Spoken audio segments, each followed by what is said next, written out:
Koya.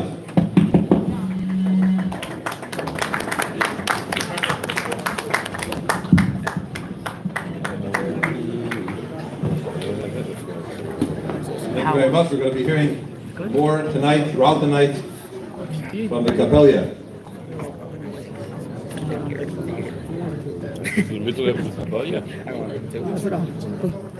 On Yutes Kislev, we started Ayin Yoim from the beginning, and Tanya again in the cycle of learning Hitas, learning a section every day. It's my honor to call on my father, the Rebbe Shliach, together with my mother, to the state of Illinois, to Russian Jewry, for more than 4 decades. want to take the opportunity and thank my mother for all of the setup every year for Yutas Kislev, the decor, all the planning that goes into it.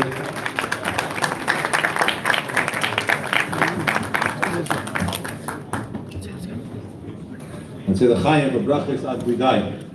Chaim. Please welcome my father, Rabbi Notik. Where's my water?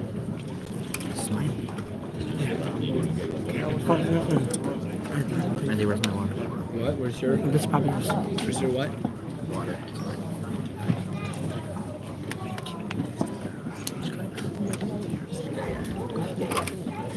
Zvach, Yom Tov.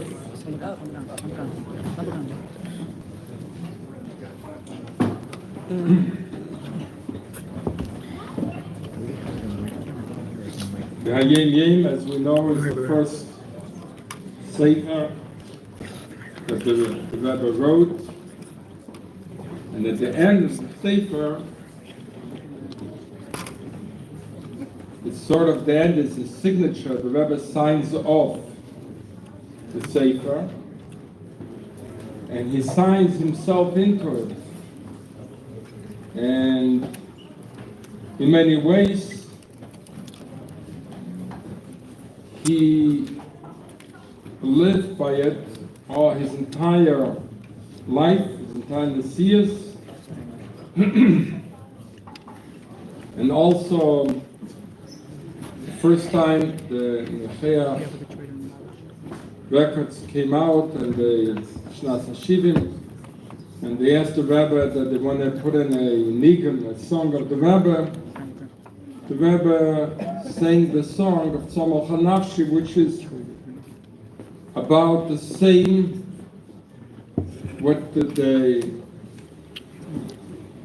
he writes at the end of the Hayom Yom. And the Alter Rebbe, when he was in Adveikus, he said, Ich will ze gar nicht, I don't want anything. Ich will nicht dein Gan Eden, I don't want your Gan Eden. Ich will nicht dein Elam Haba, I don't want even your Elam Haba. Ich will mehr nicht als dich allein, I just want you. And we see throughout the Rebbe's teachings and the Rebbe's Maimorim and Sichos and everything was to bring out the godly essence and to bring it out in a way that, as he writes here in the beginning of the Hayom Yom, that Hayom Yom was written particularly for every Jew, even those that are not familiar with the concepts of Chassidus. The Hayom Yom was written for them as well. It's important to see how the Hayom Yom, actually the first day of the Hayom Yom, of Yutas Kislev of today,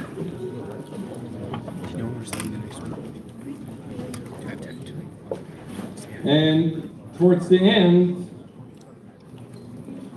before he signs off that you have to take a Mesichtim, he says this is the date that we're doing right now. This is the day of Farbrengen and making good decisions and setting up times to learn Nigla and Chassidus, strengthening the Darkei Chassidim, the ways of Chassidim, with Ahavas F.R.E.E., with a love, friendly love. And at the end, he brings in also the Tzemach Tzedek. He makes sure that it's not only that this was said by the Alter Rebbe, but he writes it in the name of the Tzemach Tzedek. And you can clearly see the connection between the two. I just would like to bring in the Farbrengen, that the Rebbe Farbrengen, when it was 100 years after the Stalkus of the Tzemach Tzedek. And he quotes this, what the Tzemach Tzedek said when he was asked by the Litvischer Gdelim, how can he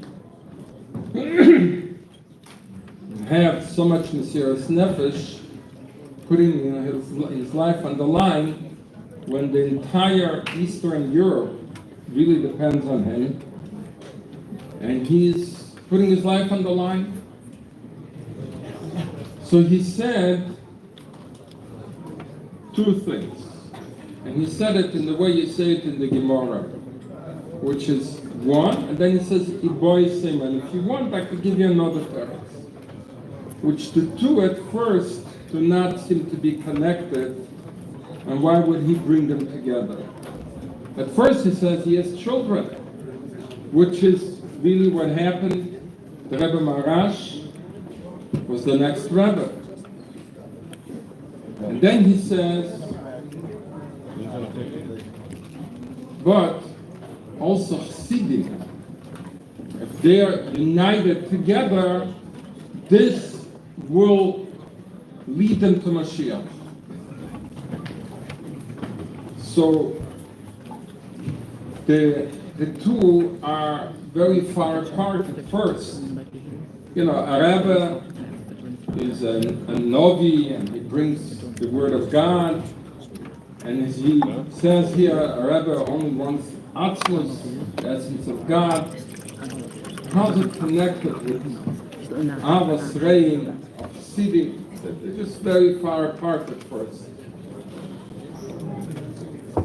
Furthermore, and the Rebbe repeated that, he said, the first option isn't there because, the Rebbe doesn't have physical children. So the second option is an option. So why would the Rebbe stay in pain and share that pain? This is not a way the Rebbe would usually speak. But it appears that the two are very much interconnected.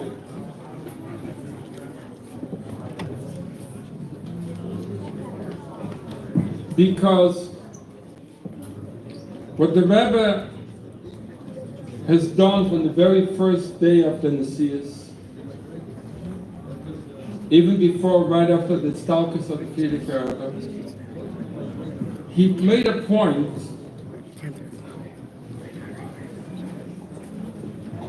that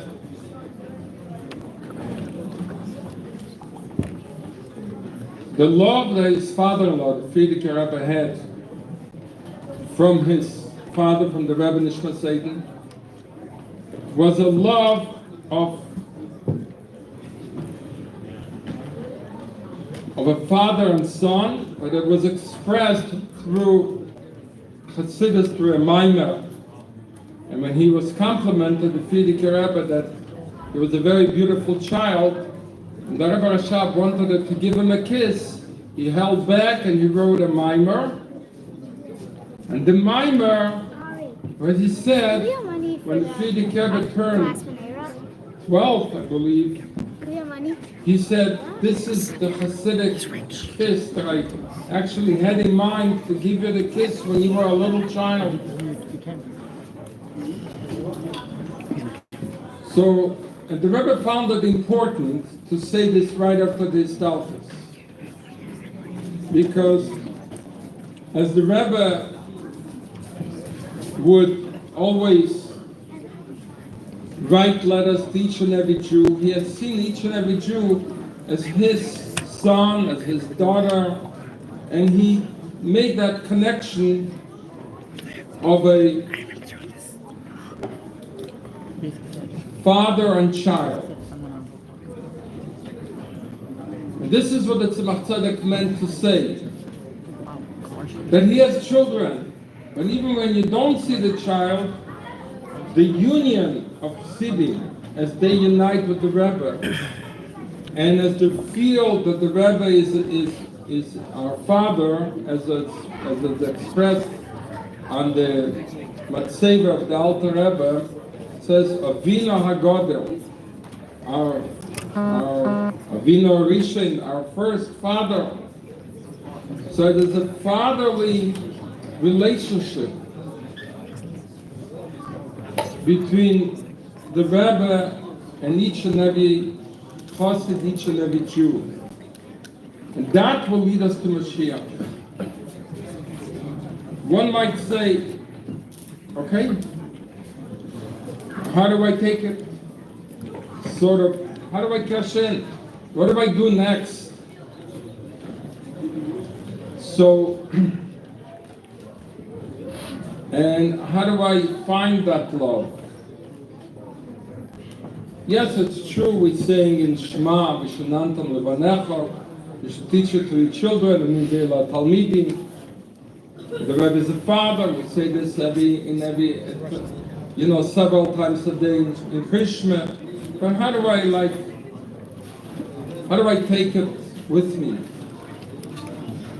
So the simple answer is to find that fatherly love in every sikha, in every mimer, in every video, to see and to feel how the Rebbe cares for each and every Jew, and he cares for you, for me, for each and every one of us, to try to hold on to it, to try to find it, and this is the connection of a Rebbe and a Chassid that have to be nurtured.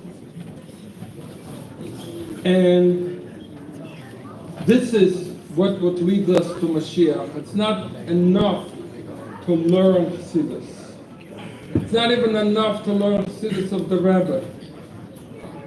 You need to learn it and connect with it on a personal level. Find that love that the Rebbe gives endlessly to each and every one, how that's pertaining to me, to you, and to each and every one of us. And this is what will make us, I believe, into Levitic Chassidim and a Levitic Rebbe. L'chaim, L'shon HaTeva, V'limad HaChassidus, V'dak HaChassidus, V'kaseva V'sechaseva, L'chaim.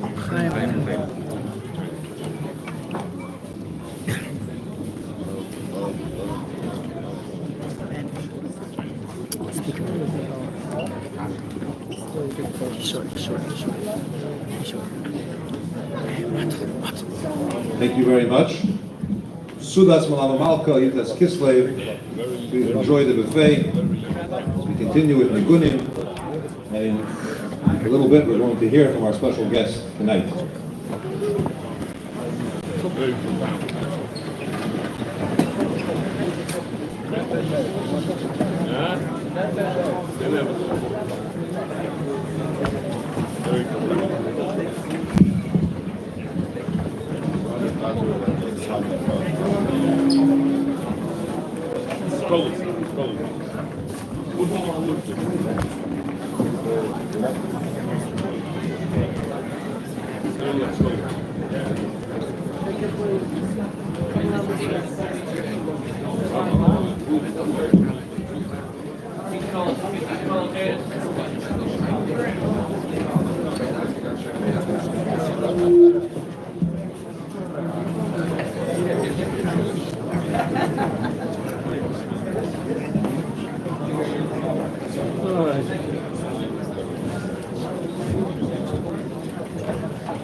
Chaim. Use the opportunity to bench one another. Brachas and Bane Chaim Ezena Kolam Levicha. A day like this Kislev should be used out to its fullest in the Ruchnistic sense as well as in the Gashmistic sense. And really for a Yid, the Gashmis and Ruchnis is one and the same. So the Chaim for all those who need to have Gesund, those who need Shidduchim, those who need Parnasa, those who need Zarachai V'Kayama, the Chaim on this auspicious day of Yitas Kislev, these brachas should be fulfilled and quickly. Chaim. Amen. You can turn to your friend sitting next to you and do a more specific bracha from the heart, because a bracha that is Farbrengen, is actually Farbrengen, and Uftan, and Uftan could accomplish tremendous. We have tonight a very special guest speaker who is here from Crown Heights, Brooklyn, and travels around the world speaking and Farbrengen, advising, guiding many schools, yeshivas, high school, seminaries. He himself is a veteran mechanech in the Torah, and we're very happy that he's able to be here for Shabbos and spend this Kislev with us. We're going to do things a little bit different this year, and our keynote is going to speak in two parts. So without further ado, it's my honor, and again we express our thanks to our speaker.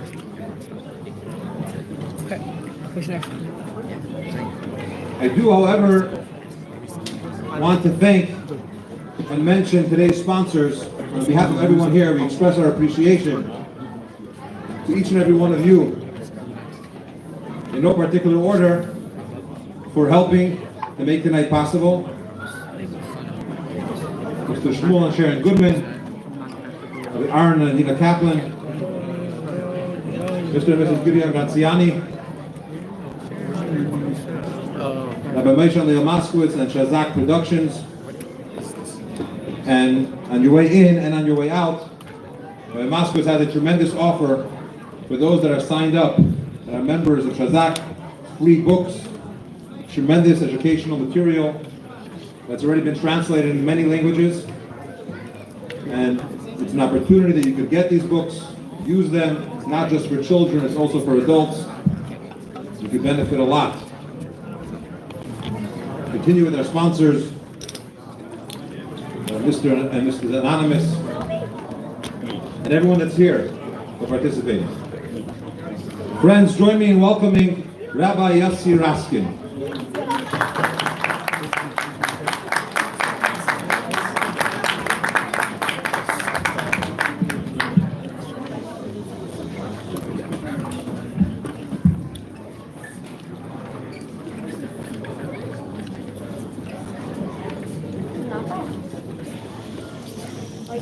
Gut Yom Tov, a gute Woche.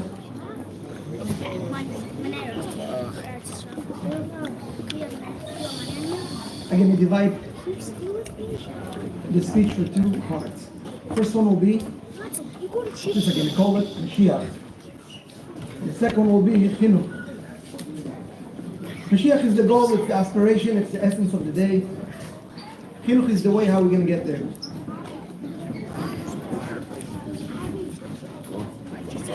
Today is the Sheva Brachas of the Rebbe and Rebbe Chai Mushko. Today's Mitzvah Shabbos Pashas Vayishav. We heard already Vayeshev V'Mincha. And today is also called Shin Pei Daled, 225 years since the great event, the birth of the Chabad Hasidus, of the Yom Tov, Chag HaChagim, Chag HaGeula, in Tes Kislev.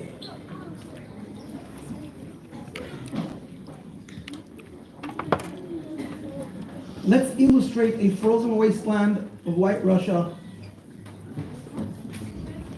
in the hub of the Gaonim, the scholars, Yeke-like.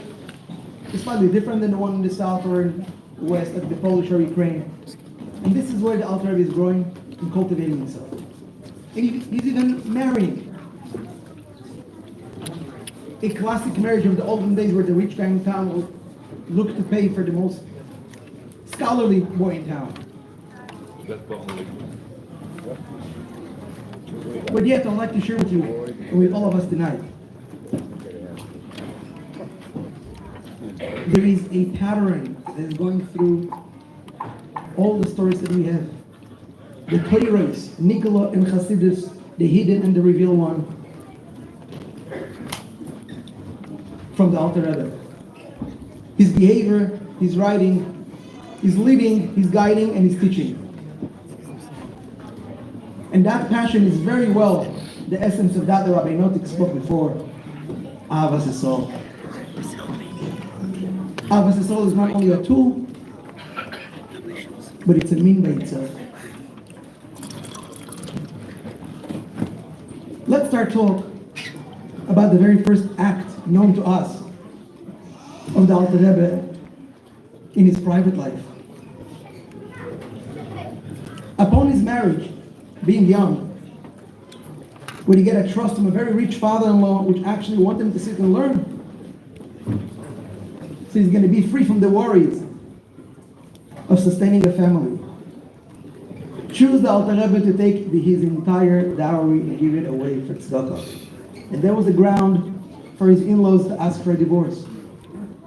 They persecute him, they cut him off from food. Famous story that we know when he was starving, he couldn't make any food. And after Kiddush, which I'm not going to repeat right now, all I'm going to say, but this is the reason why we're eating what we call Schwarze Kasher, buckwheat on Tes Kislev. Not only that, But when he opened his chadorim, when he opened his exclusive school for elite students, the condition, the precondition to be able to enlist into those yeshivas was, are you willing to give away your entire dowry? Some tried to bargain, they wanted to get a discount. There wasn't a tuition deal. It was a no.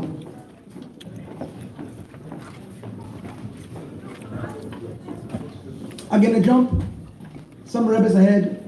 I'm going to bring the idea as well of where do we see, what we expect as part of chinuch of Hasidim to give away substantial amounts of your money.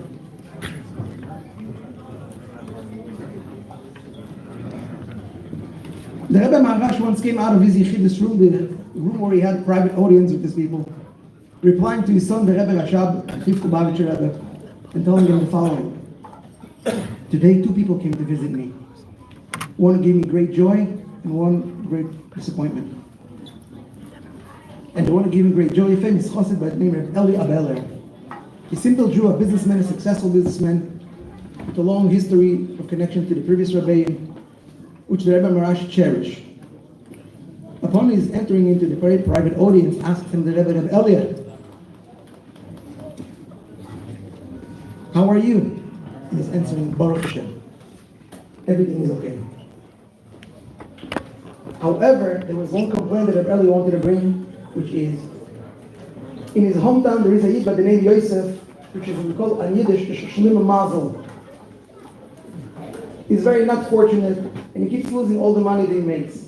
And he can't make a living for his family to sustain them. So the few people got together and they helped them. They lent them money, and he bought a horse, and the horse died.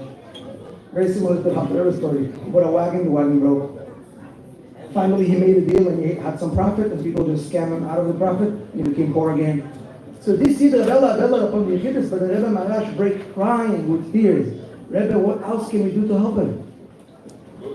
Rebbe Marash replied, you can do tremendous.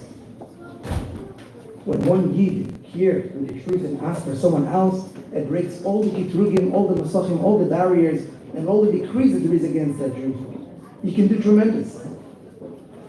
Rebbe Marash was so excited he asked to become a partner with this Jew, and he gave him some money. He said, I want to be partner of your holy job of helping other people. This is the end of the story of the Yechidus, which the Rebbe Marash tells his son, the Rebbe Rashab, where he had tremendous joy and nachas as a Rebbe. Second story talks about another Jew. On the contrary, different character than this Rebbe. He's a big Chacham from the town of Polotsk. His job was a kind of a reish koil for elite, young chassanim, young people who just got married, who were being sponsored by the following ones. And he's asking, so how's it going by you, Rabbi Eliezer? He even wrote a sefer, it's called Mishnah Eliezer. And he answers them, Baruch Hashem, amazing. We're thriving, we're learning the real part of Torah, the secrets part of Torah. Some of the Hasidim are even davening ba'avodah, meaning they're taking time to contemplate into prayer in the appropriate way as Hasidus demand. And then turn to him, the Rebbe Marash, and ask, and how about midos, toivos? How about their trait and character? Are they refined? So he answered, Azei di gvira shebababatim, gvira sheim gelayim. Slightly arrogant, like common affluent people. Rebbe Marash was very disappointed. And he told them, well, this is the fault of the educator. Because the most important thing is to bring kindness and midos toivos and good traits and character out of the students. I want you, when you come back, to tell these students that in order to continue this union that they have with you, this learning, each one of them must give away a half of his entire income. He said, my Rebbe, they won't listen to me, I won't be able to do it. I won't be able to be boiled, I won't be able to convince him to do such a thing. Who gives 50% of his money? The trust that he has for life. And so then the Rebbe Marash, what I'm telling you, they will listen. And please, next time I want to hear good news. That's the story of the Rebbe Marash. What makes him happy and what doesn't make him happy. There's an anecdote of our Rebbe I'm not going to elaborate the details and the context, but apparently there was a Chassid in Yechidus that replied to a certain Yid, he's my friend, pointing at him. The Rebbe asked, is dein Freund? Is he your friend? And if he gave by him in Parnasa, how does he make a living? Or what is the situation of his livelihood? From that question, we realize that the definition of a friend is someone that you know and you care and you involve about the things that really bother him as a friend. Otherwise, let's not bother calling him a friend. Now, how all this connects to Mashiach? The question is how not.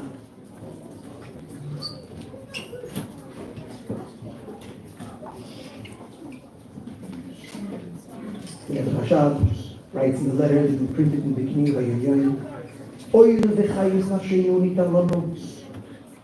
In this day, oil is light, oil is a shine, but more so, oil is clarity. We Chassidei Chabad are always clear because of our Rabbi. They put us in a path with no questions and doubts, with clarity. Chayus is not only energy, but chayus is movement, something which is alive, it's constantly on the move.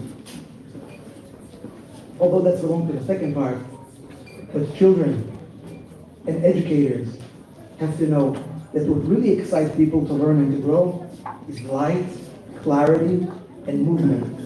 They don't like to live in the limbo. They want to know what's the goal, what's the opinion, what do you think, should I do it, yes or no? Be strong and firm and know what you're talking about.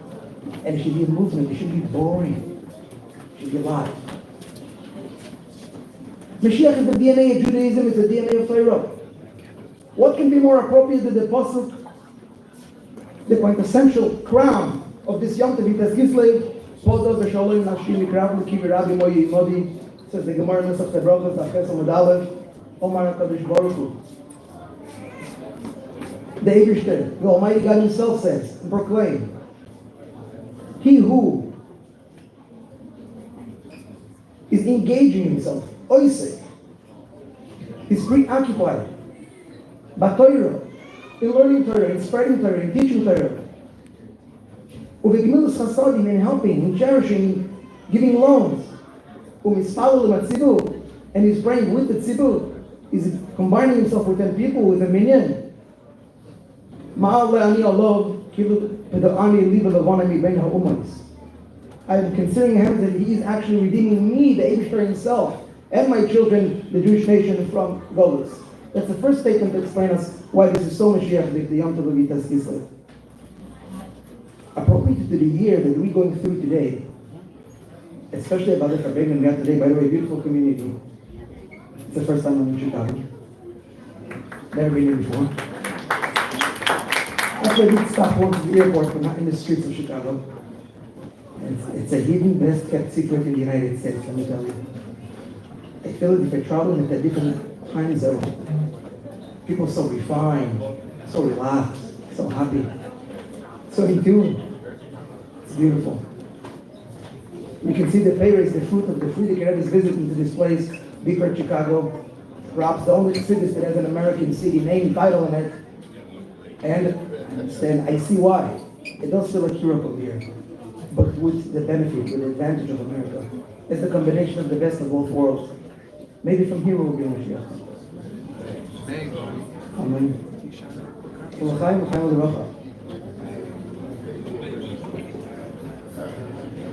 We're mentioning that the Farbrengen today, the Chassidim wanted to write Megillah, a writing story of what happened in Kislev. Perhaps I'm going to try to say that we have a halacha about the Megillah that says, Kol hakoyre es ha-Megillah l'mafreya lo yotzor. He who reads the story of Purim as if it happened in the past, that's the Hasidic interpretation, he didn't get it. Yudas Kislev is not a story from 225 years ago. It's manifesting as we speak right now. Right now, at the most mesugal, that's the most appropriate time for the world, for us, and our inner self, our families, our friends, the community, and abroad, to elevate himself, to redeem himself, and to become the Uladik, Mashiach. Happened to be Bashgacha Potas, the very same Gemara. It's the first Masechet of the Shas, Brachot. For many pages talks about very, very important foundational thing about tefillah, prayer, tzibur, binyan, the whole sequences of Rabbi Yochanan Mishum Rabbi Shimon ben Yochai. And over there he says a very interesting phrase, just the previous page. When King David HaMelech had this fight that we're talking about, Pada b'Shalom Nafshi, who was he fighting with? His son Avshalom. Says in it, Rabbi Shimon ben Yochai, and Rabbi Yochanan is the one revealing to us in this chapter. King David had a son, he had many sons, but one of them was Avshalom. He was the one who went to the Talmud Ra'ah. He was a rebel. He was trying to take away the kingdom of his father, kill him, unfortunately. Says Rabbi Shimon ben Yochai, he who has a son who is becoming such a rebel like Avshalom, it is worse than the ultimate war, the war of Gog Magog. And he brings a proof from the Tehillim, because when King David was davening and praying to Hashem about the war of Gog Magog, the ultimate war of all war, he was talking about with quite indifferent, something far and not so applying to him or to the Jewish nation. Why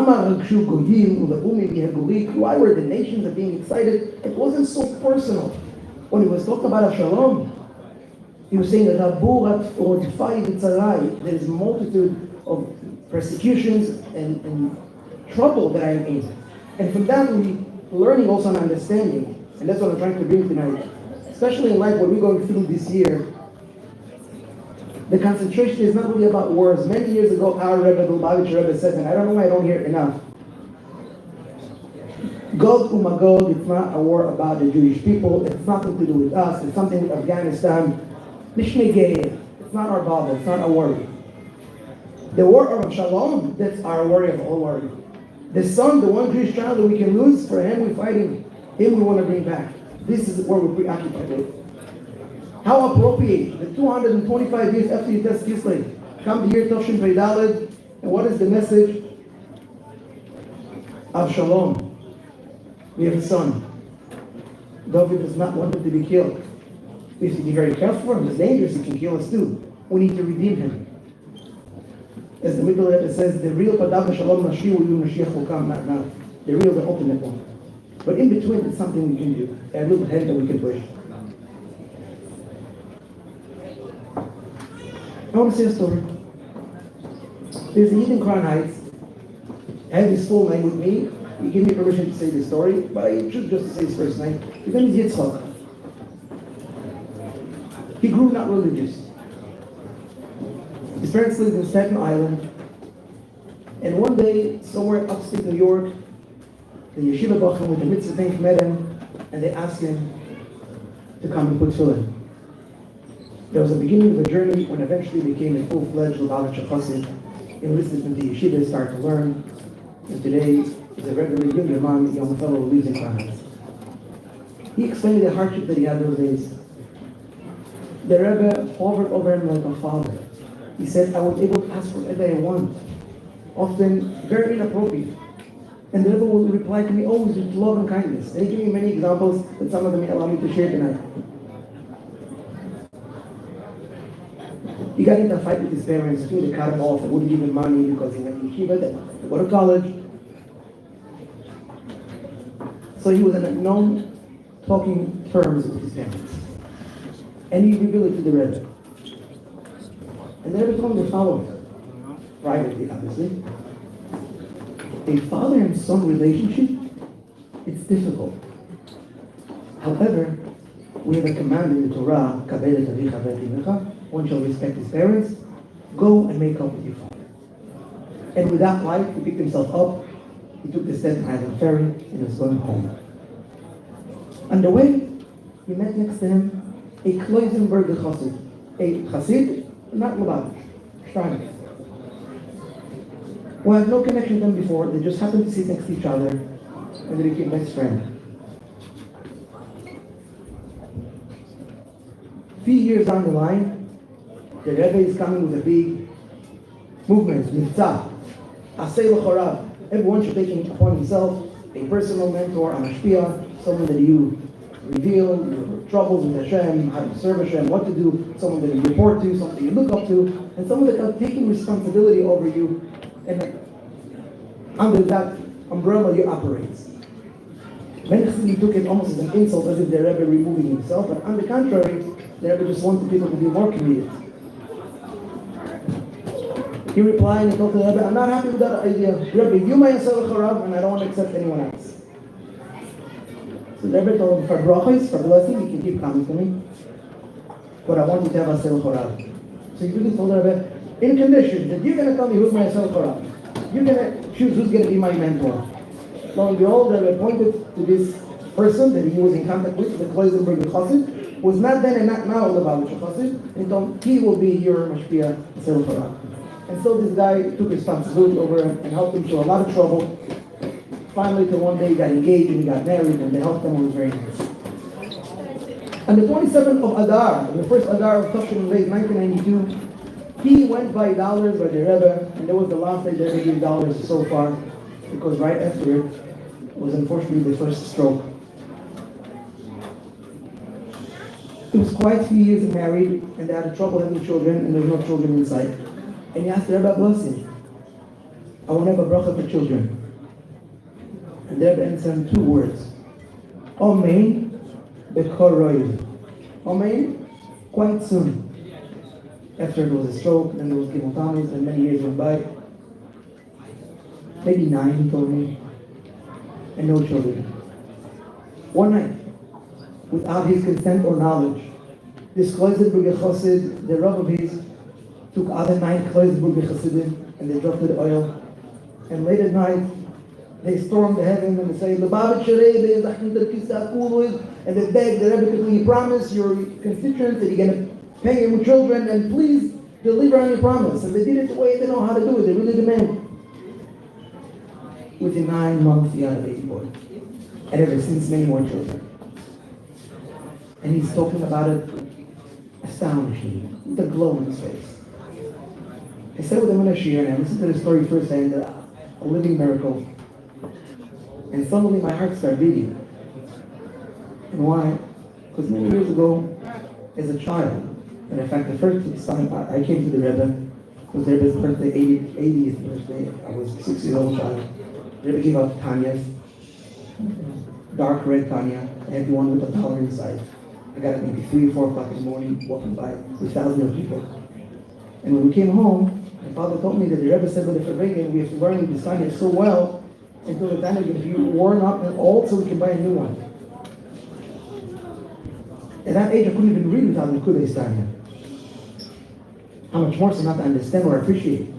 And sometimes it haunted me. I always felt a little bit inferior. The Rebbe gave me a job and I'm not delivering on the job. So for many years I was growing with the complex. I'm not doing the Tanya that the Rebbe gave me. Finally, I'm 13 years old. I came correct again to the Rebbe, and I walk by dollars Sunday after Tishrei, and it's bothering me. I need a bracha, and ask the Rebbe a bracha to learn Tanya. So number one, I just sat at home, and I started memorizing the first page of Perek Tanya Beis in Tanya. It was extremely hard for me, and I did it again and again and again until I got something.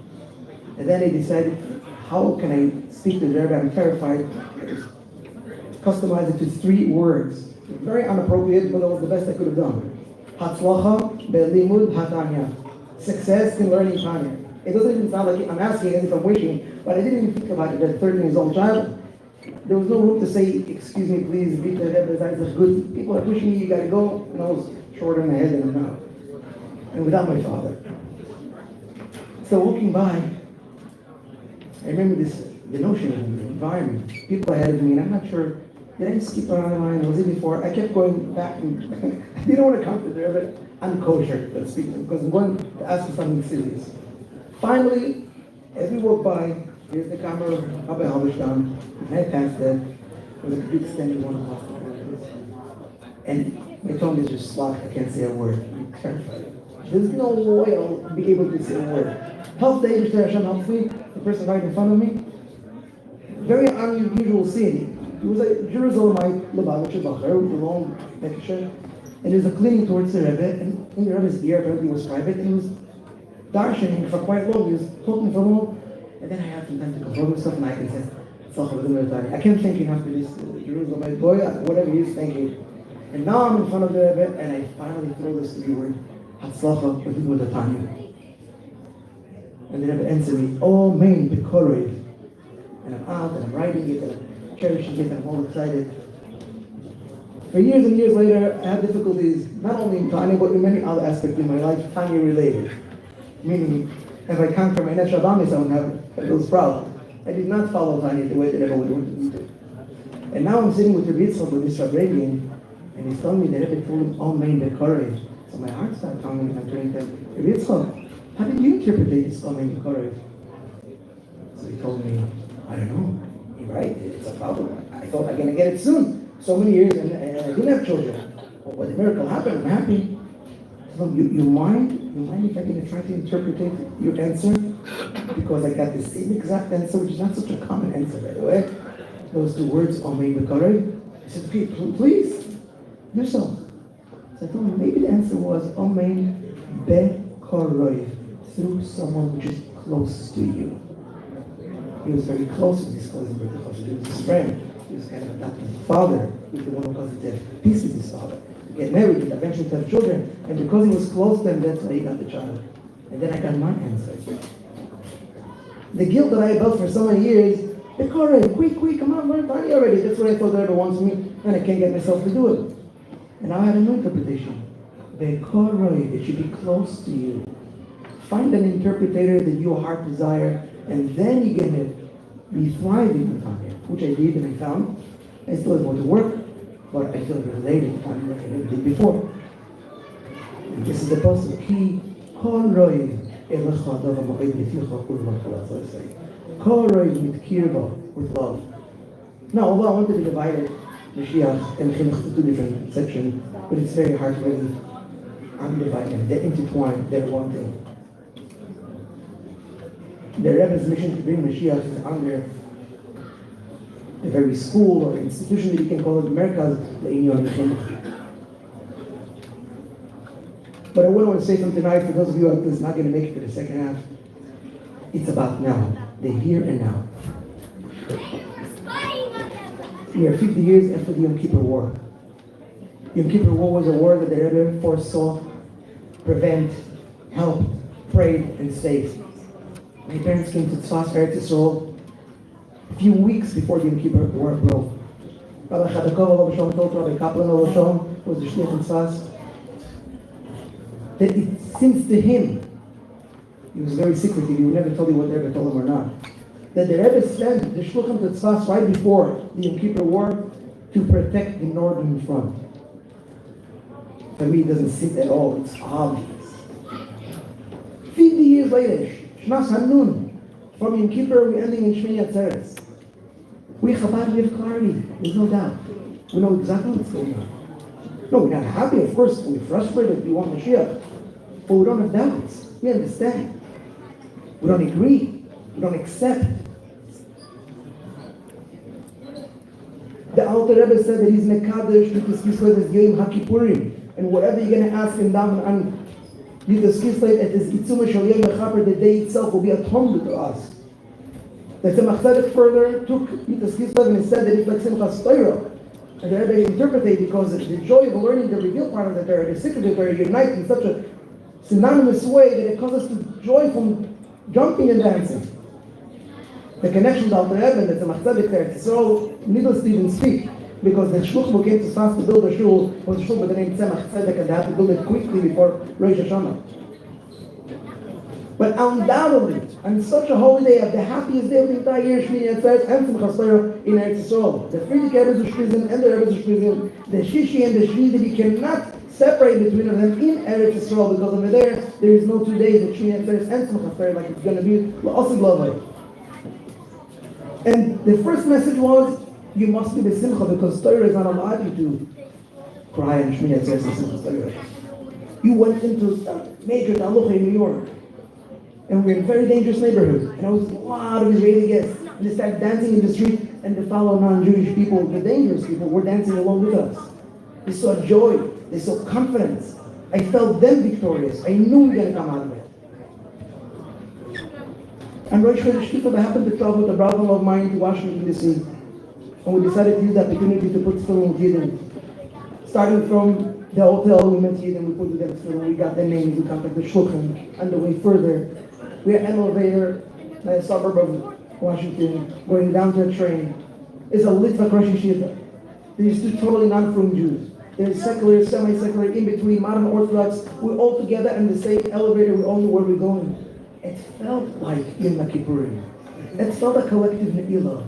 Yes, some of the season were Tinoikis, Shinish, but they don't know anything about Judaism, but they were walking with pride. We didn't even hear the speeches. I have no idea what they spoke over there. All I did is they turned to me and said, brothers, let's put fill-in. Most of them didn't want, but some of them did. One fellow, a young man, it seems like he never put fill-in his life. So I asked him, so what's the message now? What shall we do? I don't know. He said, you gotta get married. He's learning in college currently. You gotta marry a Jewish girl? Yes. And your children, where are you gonna send to? I don't know. Well, not to public school. Because then they gotta go to college, and then they come home with a sign of free Palestine. That's what you wanna do? Well, no, good. Jewish education. And they all agree. These children we have to bring home. Every Jew in America is a hostage of the Lubavitcher Rebbe, which is the Rebbe trying to get him out. First, the Rebbe got all the hostages out of Russia, and then they came in. And came here into the institution like free. But we need to free and grow, and perhaps try to first engage all the Russian Jews that we know. So many tears that they're pouring them. Open our schools, open our wings, adapt them in mass production. Let's multiply our schools 5 times the size. I'm a teacher, I know how hard it is. That's what we should do. This is the message here now. Big moves to chinuch. Let us revolutionize our own chinuch, our own engagement with the kids. And to conclude this part is, there's only one way to revolutionize chinuch, to be a dugmah chaya of light, to be a beacon of light to our children, and clarity, happiness, and chayus. I want to thank our Rabbi Zayn and Zayn, especially our Rabbi, who loves us so much, and he will love him so much more so on this very day today. I want to come thank you for fighting for the Jewish people. Standing in Washington D.C., I saw people with tears in their eyes. They came over to us, Farbrengen, Ashkenazim, fried fruit, some props from Jewish. Thank you for what you're doing. They were so proud. I felt bad for those who are not Lubavitch. They wish they would have appeared filming with them. They wanted to do it too. They didn't know how to engage. Some of them just stood next to us and Farbrengen with us for an hour. It was the biggest hockey lesson in America. And I thought, whoever is standing in this grass and this facade over there, they are the Rebbe's soul, they are neshamas. Let's bring them home, all of them. And now is the opportunity and we will. So we have to ask for Mashiach now, and Taki will come now. That's the aspiration, but the plan was to actually do action in the beginning, and primarily through chinuch. Well, the Bishalei, Nashi, Mikravli, how do we do it? Places, Batayr, and Gulus Hasodim. Torah and Gulus Hasodim is the ultimate goal, the ultimate purpose. Well, the Maimon is there to explain. But how do we do it through avoidance of tefillah? This is why we have that order. So let us take upon ourselves maybe those 3 things. If we're going to help Jewish children to learn Torah, that's called Oisek B'Torah. Otherwise it's called Limud Torah, not Asik Torah. Asik is a business. You buy for less and sell for more. Otherwise it's bankruptcy. So let us be Oisek B'Torah. It's our business that every Jewish child should come out of the Bible school into our school, into our Jewish school, in any place in the world, especially in America.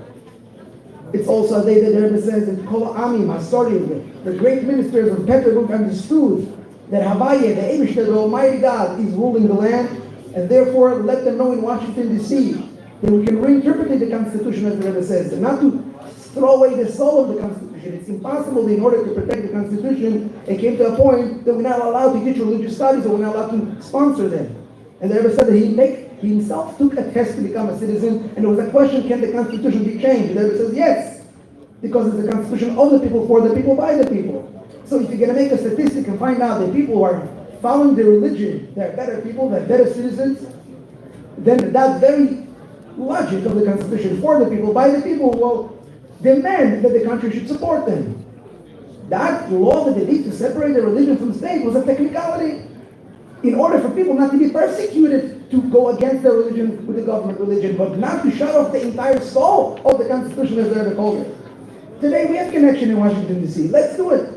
Those who can do the Asconis in Washington D.C., let's get the Constitution, let's get America to support religious school.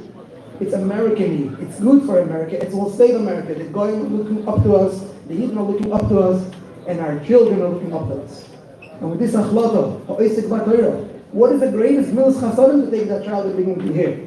Umispalo is not only davening, of course davening, but mischaber, it's becoming one of the tzibur. The tzibur is my interest, there's no doubt. That the army, leave the Lavona in the Benarumois, this is as Kislev Toshem Peidalad, Hashem will show us the ultimate revelation of Mashiach in Yerushalayim, Merkel, Rishon, Pesach, Rishon, Pesach, Nam, Chai, Chaim, Rochet.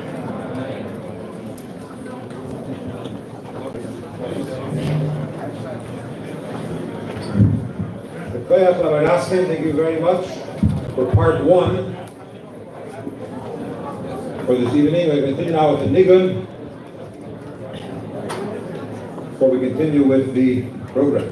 It's actually part of the program of Nigun about Farbrengen.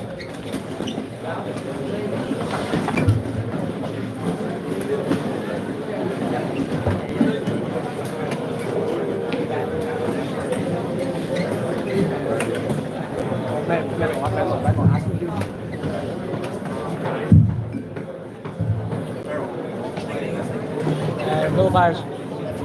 Oh, please, that's it. No. Oh, please, that's it.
No, you wait.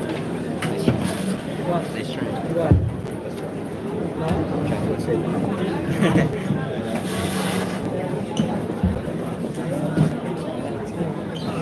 Among the many institutions that the Rebbe had shliach to Illinois, Rabbi Daniel Moskowitz al Shalom, the Rebbe sent together to Langiyorin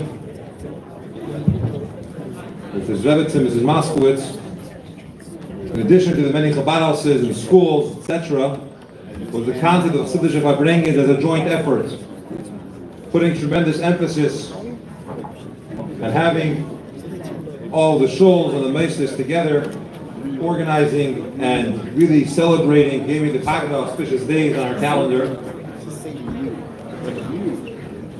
And Baruch Hashem, it continues and it grows. And these Farbrengens are a joint effort of F.R.E.E., B'nai Reuven, Beis Menachem.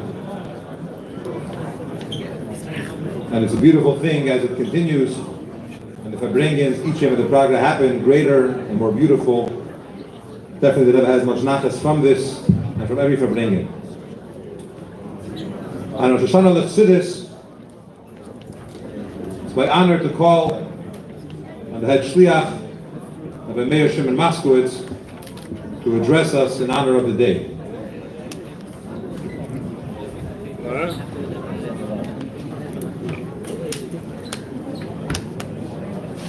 Yom Tiv, Chaim Chaim.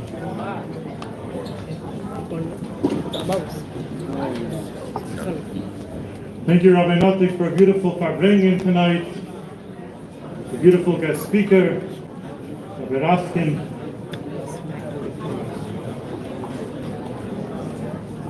There's a letter that someone once wrote to the Rebbe, a suggestion that for the Yom Tovim, for the Siddush special days, the Rebbe should record a message that could be played. I don't know if it was a record player then or a tape recorder, but the Rebbe should record a message that could be played at the Farbrengen in the various places. And the Rebbe responded in a short letter that even though the intention is good, but practically speaking, it doesn't work. Because there's a certain environment that a Farbrengen creates, the day of the special day of the Farbrengen and the Farbrengen itself, and this is something that cannot be just on demand at any random time. So thank you to Rabbi Notik for creating this environment, beautiful Farbrengen, the beautiful speaker, and everything that goes into it. And we should fulfill the purpose of this day of Yutes Kislev. We know that before Yutes Kislev and after, it was a whole new level of Hafatzas HaMiyanos. Before Peterborough, before this story and after the story. I think it's obvious to everyone that today, in recent weeks, the opportunity for Hafatzas HaMiyanos is unprecedented, at least in our times. That people are open to connect, people are open to do a mitzvah, people are open to the mitzvahim, to learning chassidus. People that maybe before were hesitant, now they're open. But perhaps we can take it even one step further and not only ourselves reach out to those that before we had a hard time to reach out to, but to encourage those that we know, even if they may be not through yet, that they themselves should do mitzvahim. Give them 2 menorahs, one for themselves and one to give for a friend. And it's such a eis ratzon today that we can definitely accomplish. At the entranceway, there are menorahs that are available for mitzvahim. You could also sign up for the car menorahs.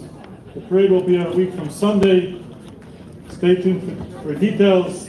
On l'chaim, we should fulfill the mandate of the day and it should be with the ultimate Chadar Shalom, the Gula now, L'chaim.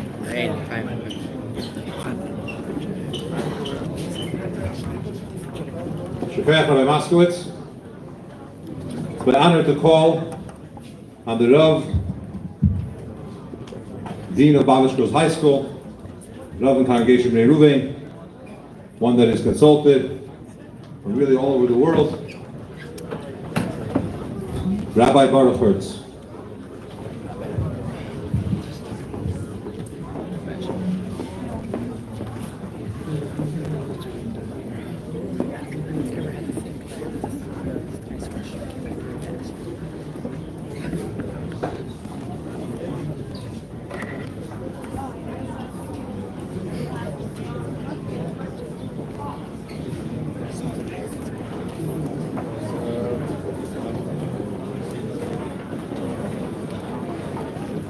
Good Yom Tov, good Yom Tov.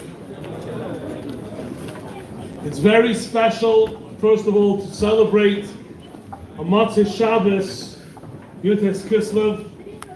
The Chlal Shabbos, Yutes Kislev is a rarity. And the Rebbe, see it in the Farbrengens. We know that there was few times we have Farbrengens on Shabbos, and every time it fell on Shabbos, the Rebbe explained the beauty how it's on Shabbos. But I remember that even when listening to Farbrengen of Motzei Shabbos, the Rebbe even explained a greater way, because Shabbos, Motzei Shabbos is the bridge of Shabbos to the weekdays. And the Rebbe explained that's the whole idea of Yutes Kislev.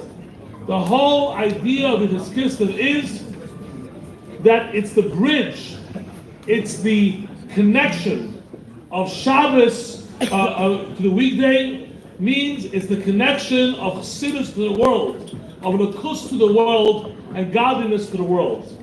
So when it falls on such a kvias, it makes the day even more special and even more precious. So I want to first say a special l'chaim to Rabbi Levi Notik, I want to wish l'chaim to Shmuel Notik, and I want to wish Shkoyach to the beautiful Sudas Farbrengen of Malki that's Kislev. It's a pleasure always working together, and we should continue, all of us, doing for the community and growing, working, making the Rebbe proud and giving the nachas to the Rebbe, l'chaim, atzlach Rebbe. And you know, like the Rebbe says, when you make a personal simcha on his day, the sameach on his day, it's a schus for brachas. So this schus should be a schus for brachas for the organizers and also everyone in the community. L'chaim. Just want to, in one moment, just say two small things. Number one, as Ramaskus mentioned, Schultz mentioned, the world is on fire now, especially with Chassidus. Bechlal, recently, there's been a lot of comments in all circles that we understand that there's much more understanding of what Lubavitch is about, what the Rebbe's mission is about, what Chassidus has to offer, and what Yiddishkeit is giving to the world. It's a time now to strengthen our love and direction in Chassidus, which will in return inspire others. So I'm encouraging everyone that we can actually add in more learning Chassidus and more. There is so much of that out there. It's a time to increase the yeses eyes. Another thing I want to mention is today's parsha. The Rebbe personally told me that I should influence people to say chitas. I want to tell you a small story that I know this from the person himself. A Yid went to the Rebbe for a bracha, and he asked a bracha for different things. And the Rebbe said, say chitas. Now he was not a Lubavitcher Chassid, and he said, Rebbe, I'm asking a bracha, like he was trying to say, not advice. And the Rebbe said, my brachas come through chitas. That Yid said recently at an event, not a Chabad event, that he hasn't missed a day chitas, and he gave a list of brachas that he personally saw in his life. So that was just an amazing piece which I heard. One small thing. Another small thing, so on that liquid I want to say is, I want to strengthen again, we should take on chitas, learning it, adults, chitas for kids, which comes from Chicago, our own Rabbi Mendy Hech, chitas for adults, Chumash Pilantanya, learning it. The Rebbe said that all the brachas from the Rabbeim, it's a scholar from the Baal Shem Tov, given to the Alter Rebbe, to Tzemach Tzedek, to our Rebbe, and this is the entrance to brachas and atzlachos. And the Eibusha should help. We're standing in a special time where Klal Yisrael is waiting for Mashiach. And we know that the message of the Baal Shem Tov was, the world is ready to hear anything preparing for Mashiach. We should increase in our Aveda the message the Rebbe has given us, the Hachid Atzmeinu, to prepare ourselves and the whole world to Kabbalah Pnei Mashiach Tzidkeinu. The Eibusha should help, and we stand in the day when Gilu Teres of Siddur, and we're told is going to be the catalyst bringing us to Mashiach. It should happen. Take it from the Yad Mamish. L'chaim.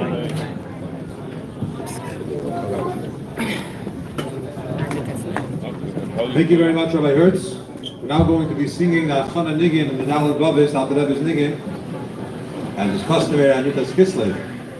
It's a very auspicious time when this Nigin is sung. Encourage everyone to pause the conversations, join in the Nigunim. We have the Kapelia from Yeshivas Erliyo, Rabbi Mesivta here, and we thank them to lead us in Nigun HaChana, preparatory song, and then the Alter Rebbe's Nigun Daled Bavis.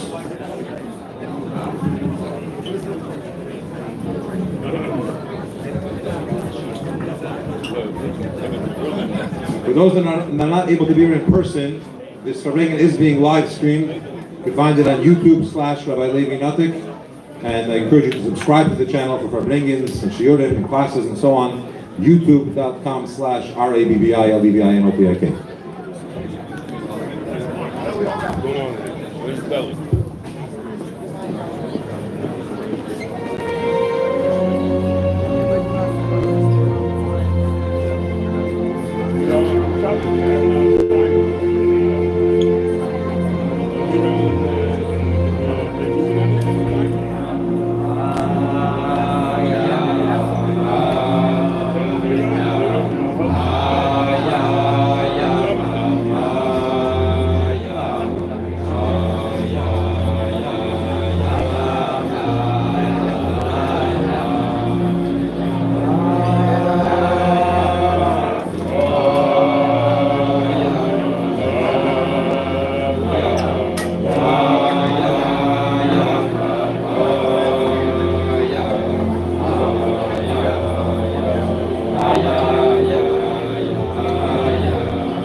First, to find your seats, we're going to continue a little bit with part 2.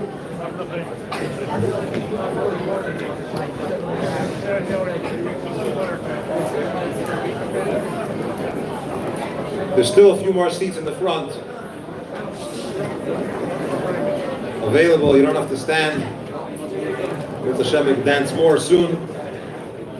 Dance out of this golus.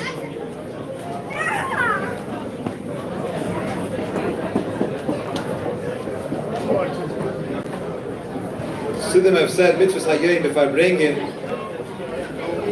that the theme and really how you delve into, really utilize the day is Farbrengen. It's what we're doing. I encourage everyone to find a place.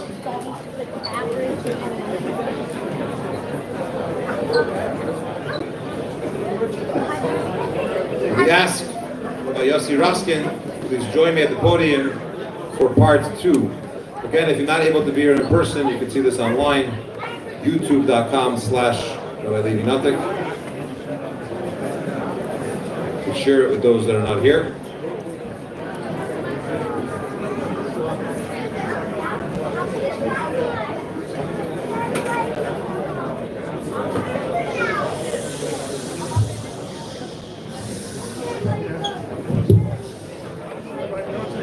Those who weren't here before, we spoke about Mashiach.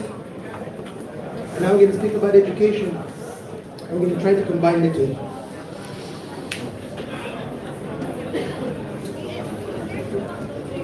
First, I want to correct something that was misunderstood before. Some of us might going to think, I'm not a delegate in Washington, D.C. I'm not a teacher or a principal or staff member in a school. How can I help a school problem? So in that auspicious mitzvah of Lahatzel Yaakov Mizoilo, to be able to save kids out of certain loss to the Jewish nation by lack of Jewish education, we can all be parts. And here's a story, a true story, happened just a few weeks ago, at the end of the last school year, beginning of this school year. The young man known to me and my brother-in-law by the name Jeff. Jeff's children are enlisted into a Jewish school. However, unfortunately, his marriage situation went sour.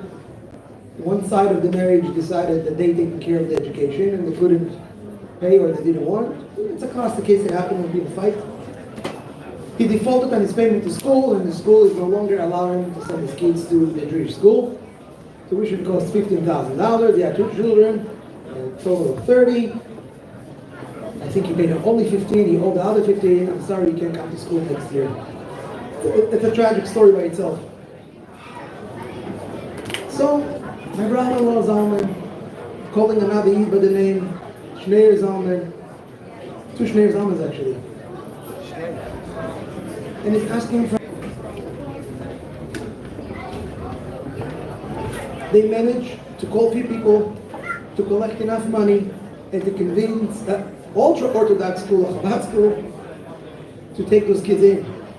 Everyone agreed.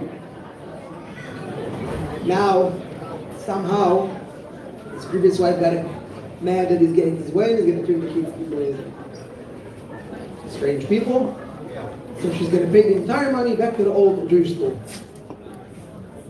Finish meaning bottom line, the children are now Baruch Hashem in a Jewish school.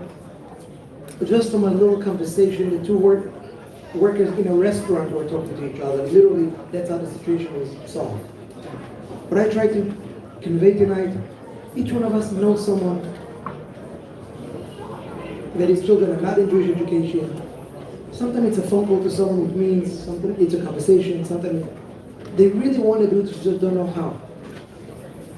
And sometimes they don't understand the importance of it. They think they need education and they don't understand there is no education today any longer in the Western civilization unless it's godly. If it's anti-God, it's not proper education, it's anti-education. It doesn't create law and order, it brings chaos.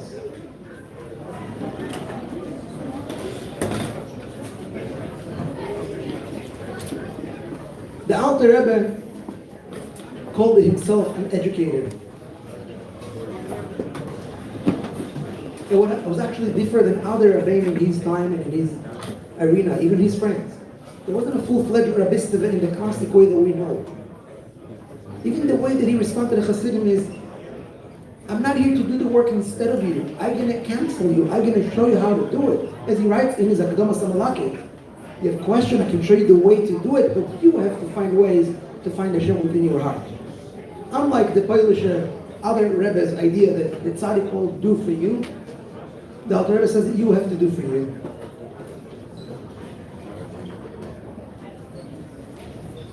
Now the Alter Rebbe is the Rishon, the Rebbe is the Shvi. Once we understand that the seventh and the one is one, it's the same thing by both. When our Rebbe took upon himself his leadership, his so-called inauguration speech, Basiligani, he laid out, inviting in each Rebbe and its time. This is a mimer, a Hasidic discourse called mimer. Rarely have stories there.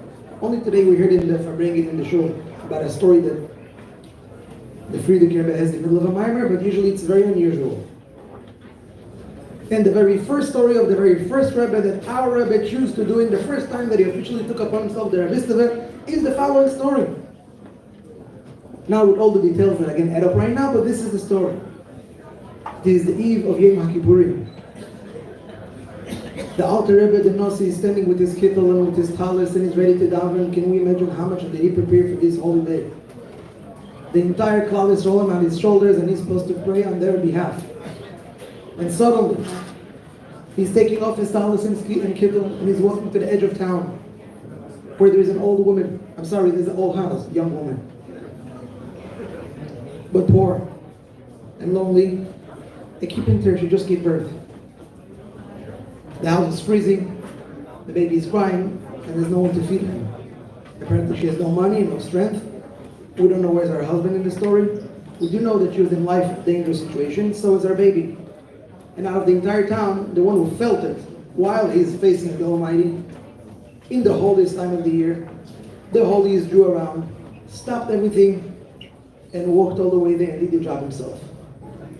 Alleen gehakt holes, alleen gekacht ayaychel, he cut wood, he cooked soup, he fed the lady. Now she has the energy to feed her baby, and now he can come back to shul. In an occasion when the Rebbe said that story, he said, mentioning that his father-in-law told him that Chassidim used to not say that story publicly. It was something we know, but we don't talk about it. Apparently why, I've seen in other places, the opponents, those who fought the Alter Rebbe, were using that story in a derogatory way. They used to call him the Mechalel Shabbos, he who desecrated the Shabbos. Although it's nonsense, because from a halachic perspective, the olden days before Hatzalah, you have to understand when there is a suffix, if there is a doubt to save his life or not. You need to have it. It's called mitzvah begodel. The greatest authority of halachic figure within the community, he's the one who's supposed to perhaps be the first one to engage. Because otherwise no one will ever do it. We'll say, we don't know, maybe. So it's fake. Mitzvah begodel, the olden days had solid, what should I say, a pyramid was that the rabbi of the shul would go. People will run to the rabbi to ask him. Maybe he was a child in the city where I grew up, and there wasn't a tzolot, and he would ask the rabbi, can we take mommy to the hospital? Is that considered pikuach nefesh? But that was the classic thing. But those who want to make fun anyway. Comes the Rebbe and telling us, so why am I saying this story if my father-in-law told me the Chassidim used to not say that story because it wasn't so complimenting to Lubavitch?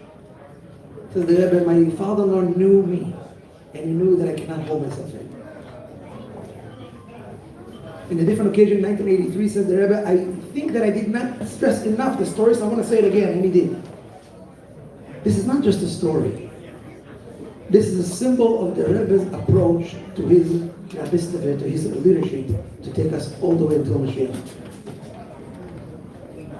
A tefillah of Yom HaKippurim, of Anosi Hagair, of Klal Yisrael, it doesn't even have to be abruptly stopped in order to help a lady in need. This is part of the tefillah.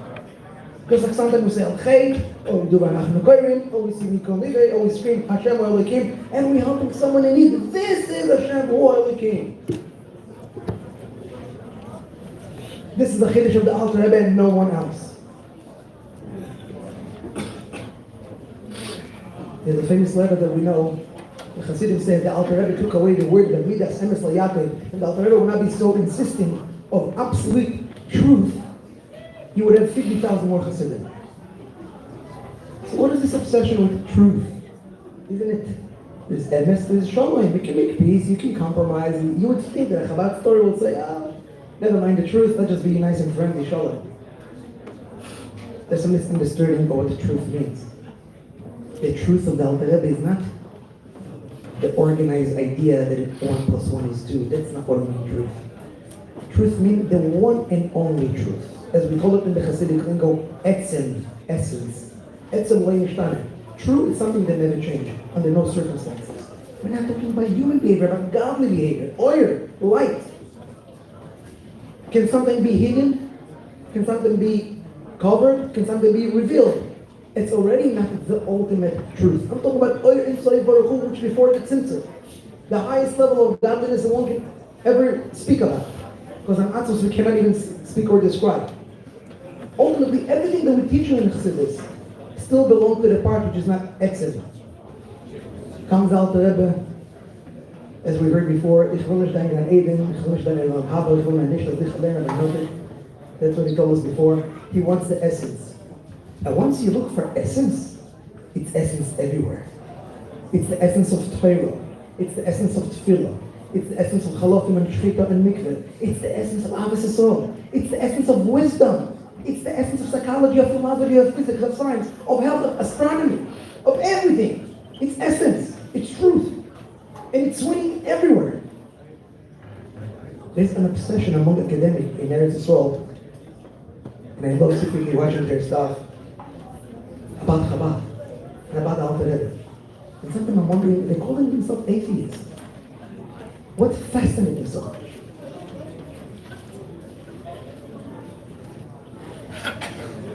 I'm not really going to answer that tonight. But I would say, they are ready. The world is ready. And to understand how does it relate to education, education in any degree is the real work, no shortcuts. There's no speed education, there's no fast, there's no one-on-one education. 10 things then you will be educated on. It's nothing less than working beyond your capabilities. And then 90% prayer and ask Hashem to help you.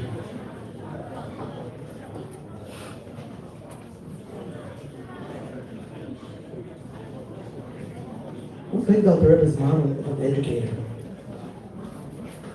And we're going to take this very common Hasidic expression, avodas atfilah, the working of down.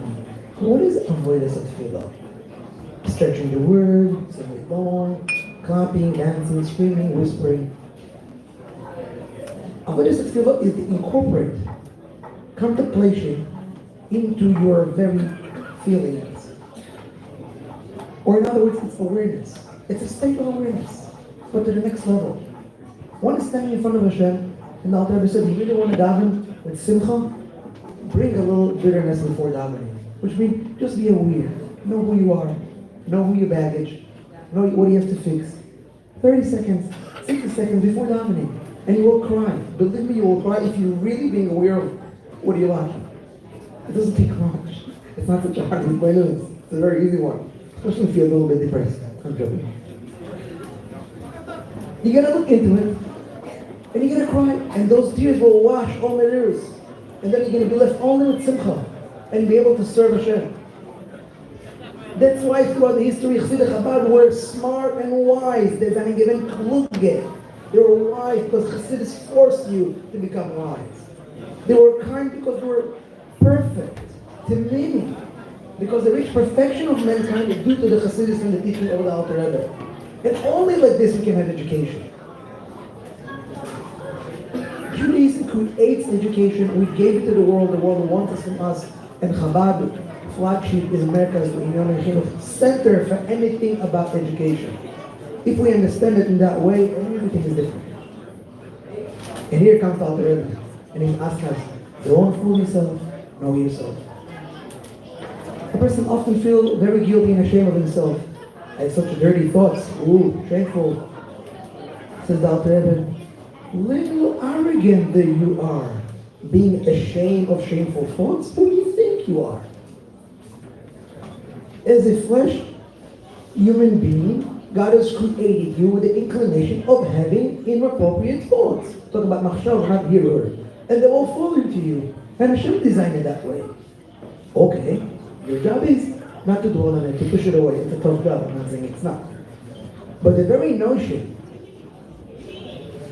that I'm good when I'm pure, and if I have impure thoughts, something is wrong with it, something is wrong with that very thought.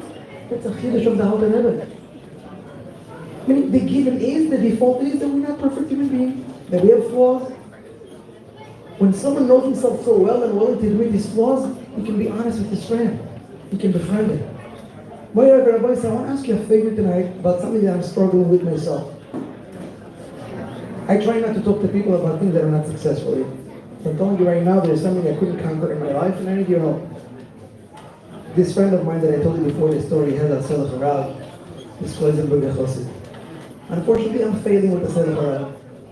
I hire them and fire them as I wish. I tell them half stories. I do what I want to do, and I'm not doing it good. And then I found many young people with the same problem.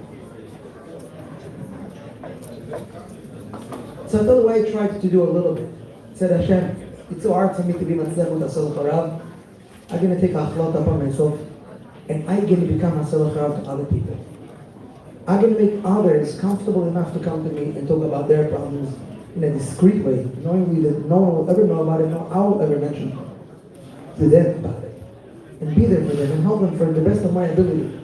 And with that, please send me my Asel Charav that I'm longing so much for.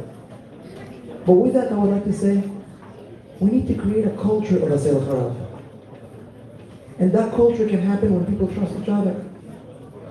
When those people feel they can have Asel Charav, if you realize that people don't speak gossip around them, because everybody's afraid to be in the gossips of everyone else's mouth. But if the culture around, not in Chicago, but you hear people are davening the whole day. There's one mimer and a sister and a mimer and the davening and learning the whole day. But regular people outside of Chicago, they discuss gossip, they even spread it online. It's fun, it's a hobby. But then we're losing the ability to have friends that we can trust. Because the guy who just came into the room and told us this beautiful gossip about the neighbor, tomorrow I'm going to be the center of gossip. And then we're having a hard time having friends and a self-around. I want to encourage us to understand that in order to be successful in education, before we go into Washington D.C., before we change the world upside down, let us cultivate friendship. There is a suggestion by the F.R.E.E. Rebbe, one should multiply in multitude friends. I must tell you tonight, I'm a very lucky man standing in front of you, because I can say that I have a friend. And the 3 friends that I have today are the reason why I'm here sane, and I didn't lose my mind due to the troubles of life. A friend is someone that can call me in the middle of the night and I'll pick up the phone, and vice versa. We are there for each other. And I want to give a little suggestion how to do it. It's not so popular. The Mishnah says, our sage is telling us, Kmei l'chol chaver, buy him off. Suddenly, our little instinct coming out, it's not pure. Torah told you that's the way to have a friend. It is your altruistic friend. It's not a friend, it's a fantasy. A friend is someone that has an interest. It's transactional. And do it. Action first. And I promise you it will work. In education as well. Back to the Gemara that we discussed earlier about the Gemara explained that Torah and Gemach, learning Torah and doing kindness to one another, that's belongs to the word B'shal Loin. Philo, we have to be Machadish, explain why it's B'shal Loin. But Torah and Gemach is a given. Why? Torah, there's a pasuk that Torah is Shalom, the Torah B'itman Lasa Shalom, but many verses in Tanakh about Torah being peaceful. Tzedakah, look what Rashi explained. That's very interesting. So we're going to ask you, why giving charity is peaceful? What would you say? It's an act of kindness, but it's not what Rashi said. Once you do charity with a person, after a while you're going to start befriending him. And it's going to be Merabe Achva. Achva is a brotherhood. And this is Sholem. Meaning Rashi is teaching us that the very act of giving money, it's beautiful, it's tzedakah, it's chasadim, it's not Sholem yet. It's not Achva. Friendliness is when you start liking and caring for him. And here I want to give you a little secret from the teacher's desk of a way to succeed with students. And parents as well. No, we don't like all of our students equally or our children equally. We love them all equally. Some of them we like, some we don't. Why? Because they're annoying. They're taking all of our energy away. So what do you do with this annoying child? You give him and you give him and you give him.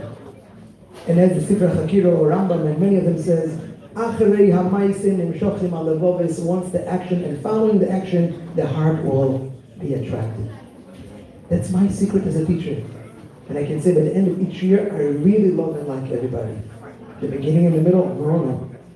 So that kid that I especially dislike, twice more jobs and twice more money and twice more attention, I educate myself to love him by actually giving it. This is, I said with Mulas Chasadim, it's just a trick that works. And this is Knei HaChaver. Let us get this annoying person and just let's see what's go again and again and again until we become a friend. Let us indulge in the out-service fantasy that we can really solve crisis in a major way by giving all we have for another year. It's such a time, it's so beautiful. Imagine there is a person who needs to get married, he collects $25,000 with a low interest, he's going to pay it in 5 years. Sir, $150,000 covered. Don't ask. 5 years rent for the young couple is paid for. Down payment money for them to start a business. Imagine when we have that ability. Don't depart from all your money. Leave something for your wife. I don't encourage this. But once we could afford it, let's do it. Let's fantasize it. Let's compete with each other. Who can save another family? This is a Chabad thing. We always had it. And then to forget about something major. Let's solve the tuition crisis. Am I going to say it's billions of dollars? Yeah, but for that Jeff, it was only 15,000. 30. And it was solved. Each one of you has a little Jeff that you can help. Not with money, with advice, with connection, with embracing, with an open ear. The Alter Rebbe is counting on us to give us time.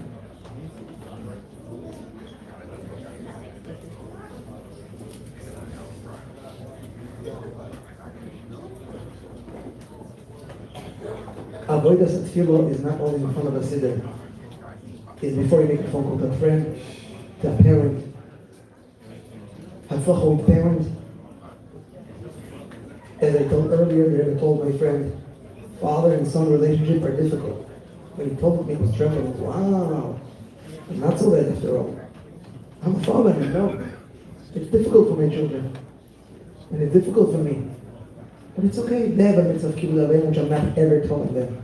This is their business. I have to tell myself to respect my parents.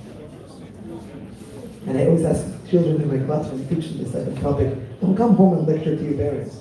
Do it when you will become a father. How does a kid let him respect the father which he is now? Because when he's going to become a father, when he's 20, it's too late. Now he's learning how to become a husband and a father.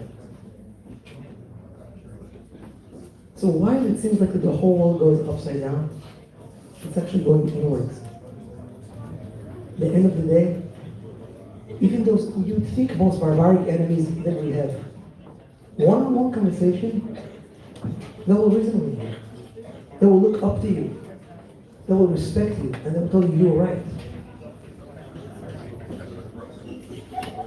Years ago, I used to work with my father-in-law. It's a story I already said once. There was an Arab in East Jerusalem. He called himself Palestinian. His name was Sa'id.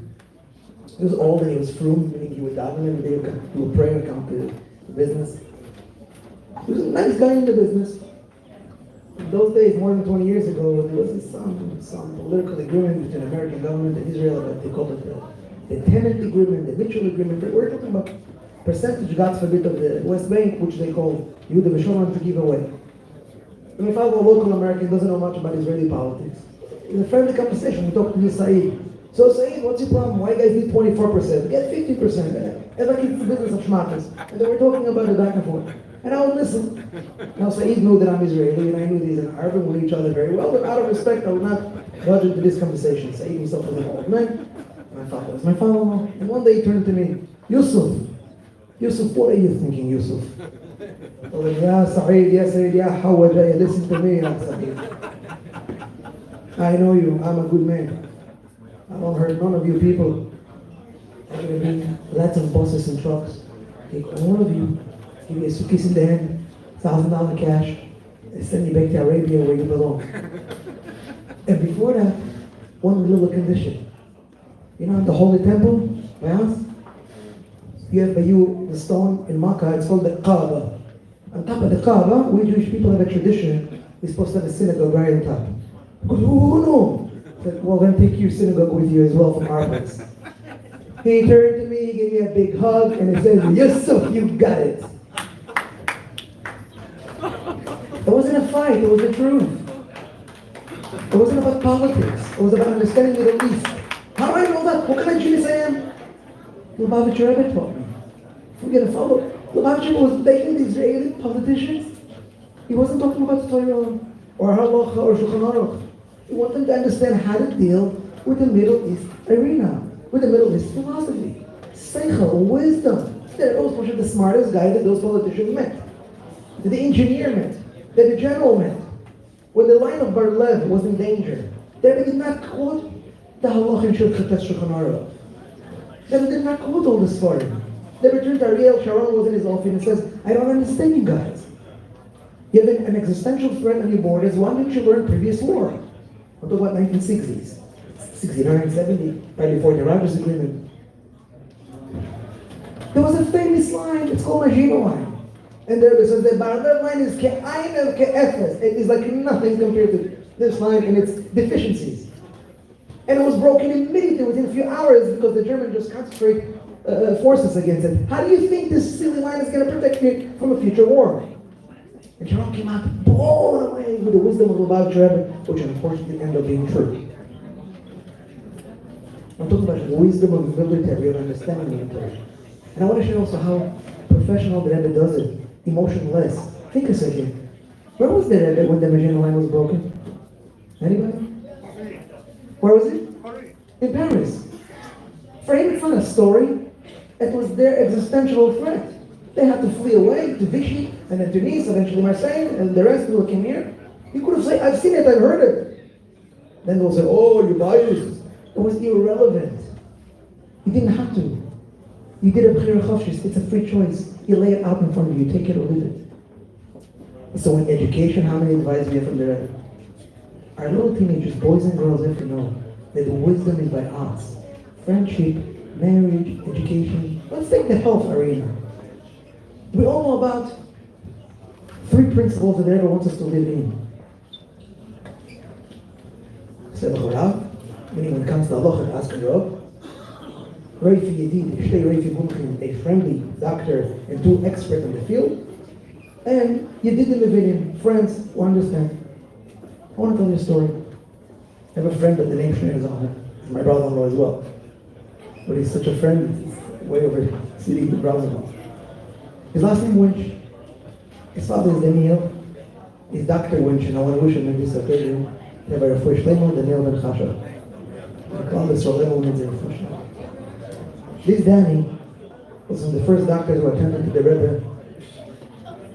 1977, Toshim Amaches, Shmini Atzeres. I sat by a family Sheva Bachas and I heard the following story from Danny himself.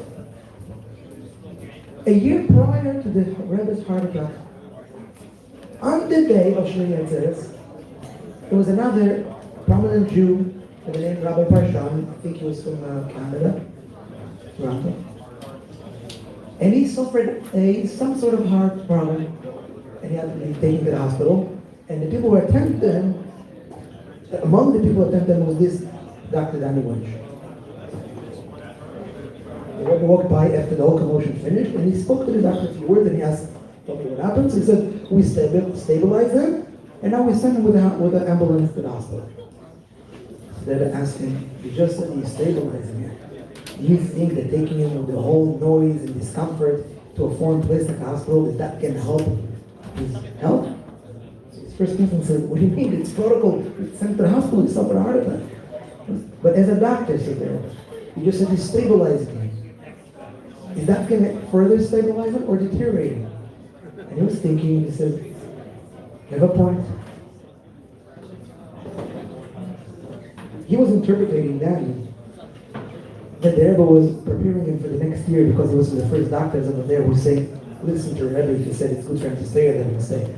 And even the young doctors didn't take him seriously until they got a doctor from Chicago, where else from. Which Rebbe Zacharushkin said, a friendly doctor, he wanted to have a good friend.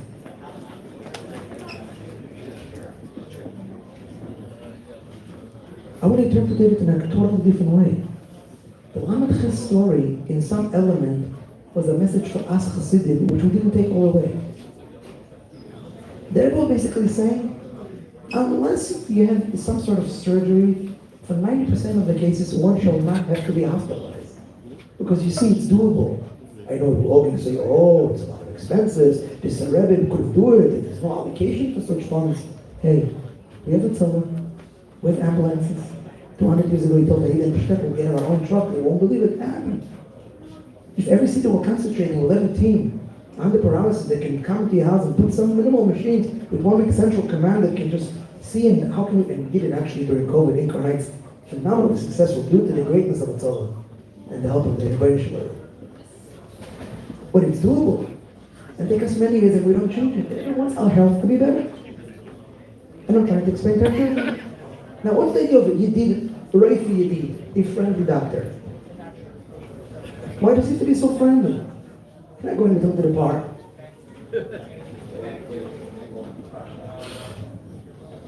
I'm not saying in the name of the Rebbe by interpreting. The Academia School of Medicine, although it brings the best professional expert that can really help and heal a person, and Torah told him he must listen to a doctor, he's an authority. But they have a problem, they have a bias. The prime goal is to help the medicine world. The human being is only a tool, a conduit to be able to help the medicine world. That's the idea of a medical center. You can take a lot of people, put them in a place, so to further medication. We get much more experiences, and therefore they teach to make as innovations and surgeries as you could because the medicine world will do better than that. If you ask me what's wrong with that, when that comes to advise a person, is trying to tell them, for your interest, you need to have the both of both worlds. You want to have the expertise of the doctor, but you want him to care for you and not for the sake of the medicine furthering. And that's why you need him to be a F.R.E.E. And why two F.R.E.E mumchim? Why not enough one? Because doctors, and rightfully so, they like to command, they like to delay a fact. You must have surgery. As a teacher, I also do it in the class. You must take these tests. You will be good, don't worry. That's what a doctor trained to do, and thank God to do that. And the doctor will go, oh, I have no idea. Then you win the doctor. However, just because he has to be certain with you, it doesn't mean he's going to get the right idea. Take another one. Just another opinion from another doctor of the same field, and if they're both even, then you know you got the truth. It's a brilliant idea how to navigate yourself in an impossible world of health. That's, by not listening to them and changing and transforming the world of health. And so on and so forth. I can go through. I'm just trying to give a little anecdote of the wisdom that we have with our Rabbi and that we have to educate our kids that they don't know about it. I taught many of my students, because that's my passion, about Eretz Yisrael, and there is prophecies. Everything that happened in Eretz Yisrael is a script from a paper written by the Rebbe to us. We can tell them, what happened next, if this and this will happen. And outstanding all this, Hashem made us tremendous miracles this very time of Simchas Torah, and this very Shmini Atzeres, and I don't want to go into that topic. You can search it yourself. I want to talk positive tonight. I do want to say is the world is looking up to us, and we have to start educating ourselves and our surroundings. And we can do it through Farbrengen. The most important thing I need this Kislev to do, among all the important things, starting Shas, and Tanya, and Allah Chashav, everything, is Farbrengen issue. That's the last one we got from the Rebbe so far. 3 Farbrengen issue. One with yourself, one with your family, and one with fellow friends. So let us first, we all, I believe, Farbrengen with yourself today. I'm wondering what is calling Farbrengen with yourself. I would say davening, but maybe not. Sitting with yourself and Farbrengen, with your friends and with your family, and through this F.R.E.E. will penetrate the light of Mashiach. As Rabbi Notik said before, it's an amazing story. I'm sorry for interrupting it on his behalf without his permission. But the Rebbe Tzemach was basically saying, and in God's forbid will be a time that there will no son for the Rebbe physically, the Achdus von the Chassidim, let's say, Farbrengen Mashiach, meaning the unity of Chassidim, will bring the Mashiach. Let me interpret it. You want to find the Rebbe, where the Rebbe is going to be in a time when he's in Peterburg and has been taken away and he has no child? Yes. You can open his language. Yes, Rab's advice. Yes, you can go to the oil. You can go to 770. Unite with another Yid, there you will have the Rebbe. And dafka ba'asoro. Asoro sheyesh v'yiskim b'toyro. Mispal Matzibur 10, why 10 there explain it's Kesser. And I want to conclude and explain the power of 10, and I want to draw a certain nice of the point. Yes, there is a halacha that explains that it is disrespectful to talk between certain places by davening when you're about to interrupt or not, and between this Kaddish and the other. The Alter Rebbe revealed the essence of it. What is conspiring when 10 people get together? There is Hashira as Shechina, there is the dwellingness of the Almighty God Himself, unlike Hamshach as Shechina, as the Alter Rebbe explained in Tanya. It's full bodies here. It's so great that we have no tools to actually engage in that because it's so even. It's such a highlight that will cease to exist if it will reveal to us. But very sensitive angels are aware of that light. And if they'll be present of 10 Jewish people just sitting like this together, that angel will cease to exist. Imagine we're right now in the middle of an active nuclear plant. That we, the only one, we have protection for that. And the only way to keep it protected is while keeping the Alter Rebbe's request by being quiet from the beginning of davening until the end. And the Alter Rebbe is coming with a very harsh expression what would happen if someone will break that law. What he will have to do with his friend. I don't want to elaborate right now, but I want to talk in a positive way. How much more safe will respect davening? He's also begging people, please stay home if you're planning to come to Shul and make the Chazan crazy. He will be might see you. He will make Kaddish. Am Shabbat Sabbath is according to Alter Rebbe the place of halacha. Please keep the key at home if you know they're going to come to Shul and make noise. Obviously, he wants you to bring it home and he wants you to come to Shul. What he's trying to tell you is respect the Asara. See if I can ask one more little lachlot. For the sake of Mashiach, if we can respect davening, let's see what are we davening? Not to talk, and if you really have to, really have to, go outside. If you cannot help yourself, please whisper. I know it doesn't say in halacha, and you know I for that. But when I'm a teacher and kids speaking out loud, I do it all the time. Even in Chicago. No, they don't. Never mind. Those are the Farbrengen Friday night, what I'm talking about. But you gotta whisper. I mean, have respect out there. Also, he does give a lip way. He says, okay, occasionally a person by mistake, a few words came out of his mouth. But Baba is the sha'at nefesh, recklessness, indifferent, arrogance. So to conclude, the archetype of a Lubavitcher Chassid that the Alter Rebbe and all Rabbi saying until our Rebbe cultivated is a Mr. Sensitive person. He is sensitive to the surrounding. He's sensitive to the creation. He's sensitive to the mission of the world. He's a beacon of light for himself, for the surrounding, for goyim, for animals. As the Fidek ever bring in his awareness about the patriarchs of Lubavitch, Meir, Rabbi Yomin, those who lived in that city, the city of love. This is what Chabad is. So just like when a person goes to a restaurant and you want to know if cleanliness is important, so if the bathroom is clean or the kitchen is clean, if you want to know that a community is doing well, how do they treat the weak person in their community? The stranger, the newcomer. How does a teacher succeed in a classroom? How is the weak child being treated in your class by his friend with respect and is being stepped all over? This is a measurement tool to know if you're successful or not. As an individual, as a school, as a body, as a community, as a Jewish nation.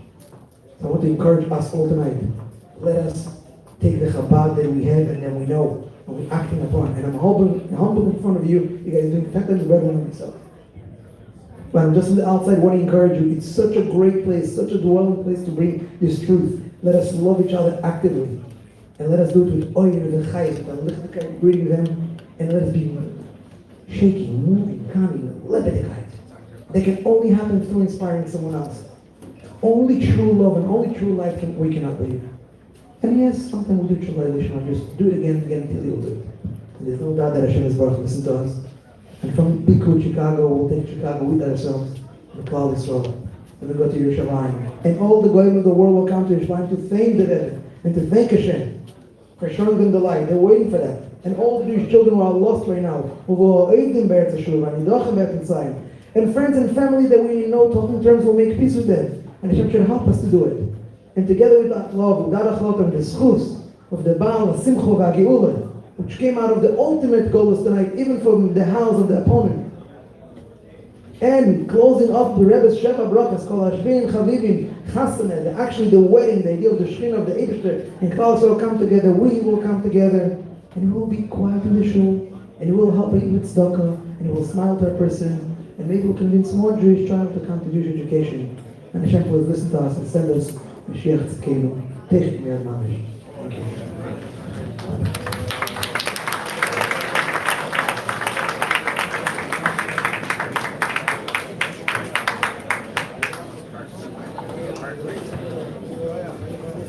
Thank you very much, Rabbi Raskin.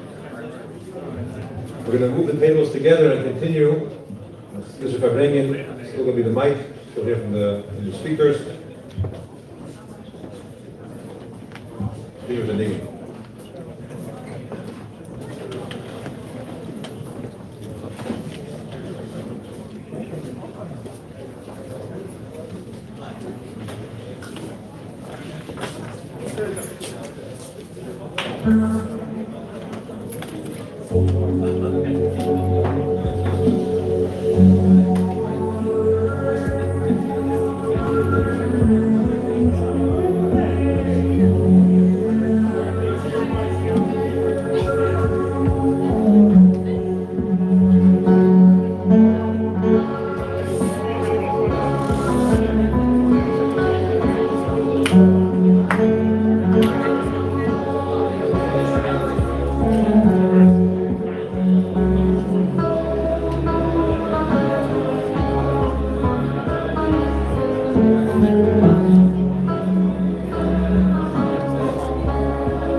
Chaim and Chaim Levi.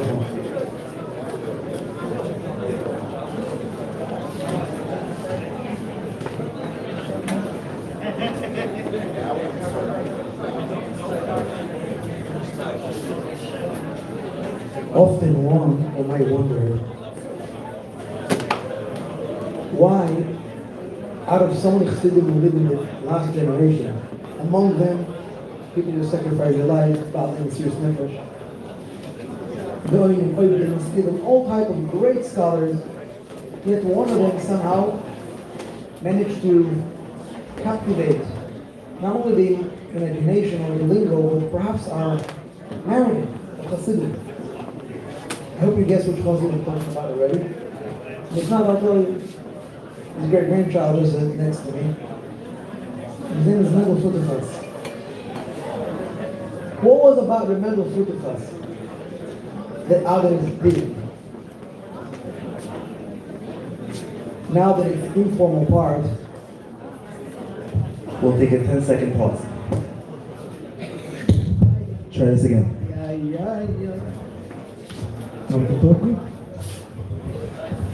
So, person I must thank the Levi Notik and his Rabbi and especially the family. They are real Chassidim Chabad. Edelkeit, Yitzkeit, Middle, Stoivois. If not for him, I would not come. Even on the phone, he made it so exciting for me. I didn't ask him anything. I said yes, willing and able on the first conversation. He has a chayim, he has a good and such not a bias and without an interest.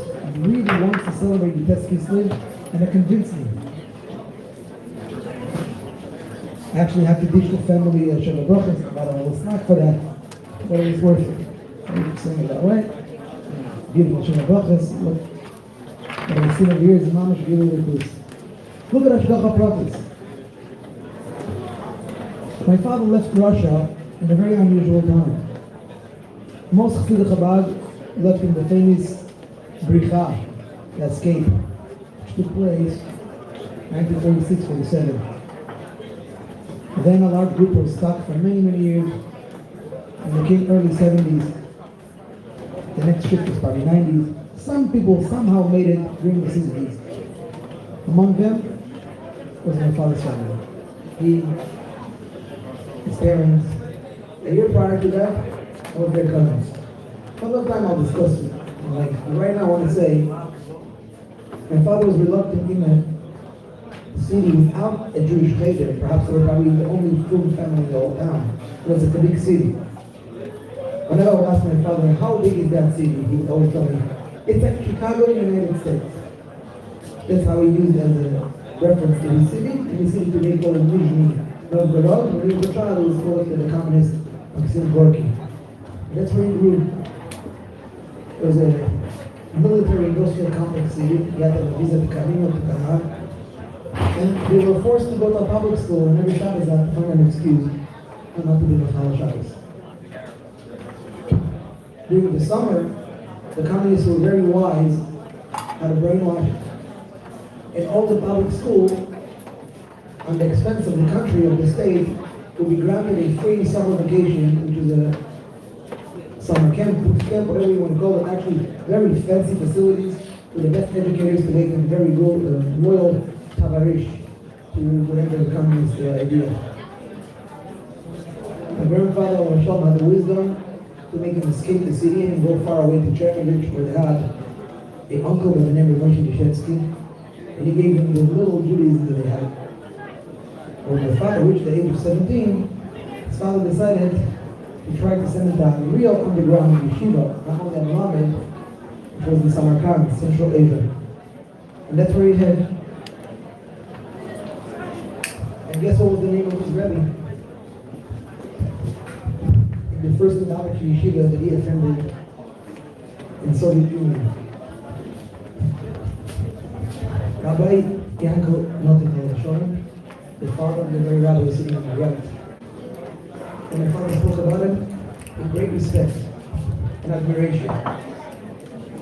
Those of you who don't know, when shifts of immigrants came from Russia to America in the 1960s, 70s, often the Rebbe would send them to Rabbi Feinstein.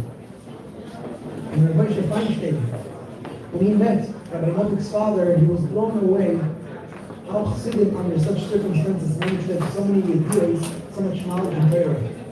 But not only was the truth on the Chacham and all the Notiks, he was very able, very refined human being. And I'm saying it not to follow my rabbi, my meeting is over, so it's my job, so to speak. I'm saying it because it's true. What I'm trying to say is, God and his father helped my father. Perhaps that's the reason why I'm here today. It doesn't take much to lose touch with Yiddishkeit. You know it yourself, the right age, you know the right teacher, you become excited about different ideas, and you're not going to end up being fooled like happened to many of you. So every little teacher under those circumstances of Soviet Union are actually the reason why we're here. I want to thank Hashem is going to this beautiful schools. So many years later, that every teacher that taught my father under impossible circumstances, so his grandchild is hosting me and asking me to help to teach or to help his community, his high school girls or whatever is needed over here. In physics, there is a law that energy never gets lost, converged, transformed, it always existed. And where does law come from spirituality? The energy perhaps is the closest to spirituality. Because truth doesn't get lost. And etzem einu mishtana. And when you do a mitzvah, it's come back to haunt you in a positive way. So thank you, Rabbi Notik, Father and Rabbi. Son and grandchild. Chaim and Chaim Rabbi.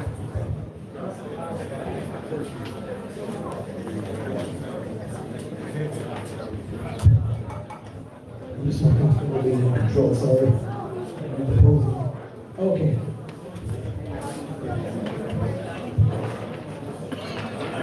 The Hashgacha Pratis Rabbi Levi Notik's wife, Rabbi, is the first cousin of mine.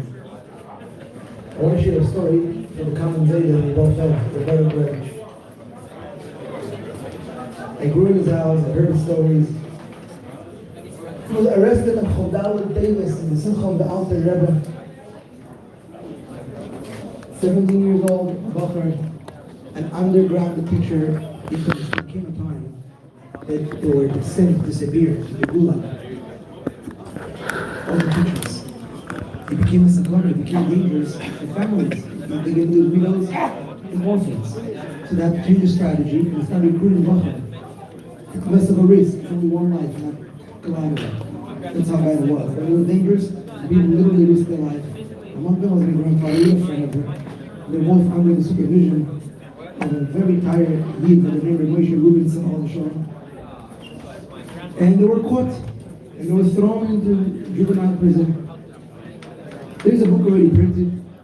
He described over there the torture, the beating that he went through just for him to give out names and to say what does he know about the underground.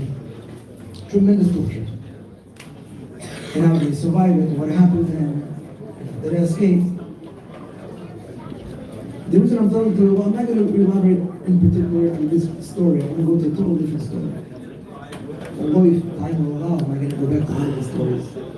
From all the Mr. stories in Russia he had for me as his grandchild, there's one story that impressed me more than all of them. He was arrested twice, once because of his teaching, the second one when he was trying falsely to false document escape the border. But the story that impressed me the most is, in order to be able to escape Russia, you have to get a hold of the Polish papers and pretend to be a Polish citizen, because Russia had an agreement with Poland to switch their refugees, religious refugees after the war. So many of the Irish people took advantage of this idea, and that's how they escaped. They saved themselves by assuming to themselves names that they didn't have. Some of them got stuck with those names still today, by the way. There's certain names that just aren't after the war, before the war that are different names, for the paper's sake. It was very dire and very scary, and apparently there were a lot of handlers watching and seeing any miserable situation. There's people morally not into it, and they can be miserable even in misery. Among them was a F.R.E.E. a religious Jew. I don't think he was a Chassid Chabad. It doesn't matter for that. And he also saw when he was dealing with his Indian papers. And apparently he did a very, not a clean trick. He sold the same passport twice. I mean, he get double the money for one passport. So one person made his way out of Russia with that passport. Poor my grandfather did not know that he was scammed. And he was told that by the border train station he's going to get the passport. Passport never came. He was taken away from the train. He was just married a few months. His wife was crying. She wanted to go down with him. She said he had to hold on his strength against her will. They even wanted him to write a get, but it was too late. They couldn't do it. They knew they're never going to see each other again. And they're not going to hear from him. It was a miraculous story how he escaped the prison and Russia and came to France eventually to bring a beautiful family of 12 children. But the part that impressed me the most, until this very day, we, the grandchildren, don't know who was that Yid who cheated on his papers. He refused to tell us. He said, you cannot understand the circumstances, you don't know what people went through, you don't know what war. We don't know. We know only vaguely about a place where he lived, a certain neighborhood. Wasn't in Grand Heights.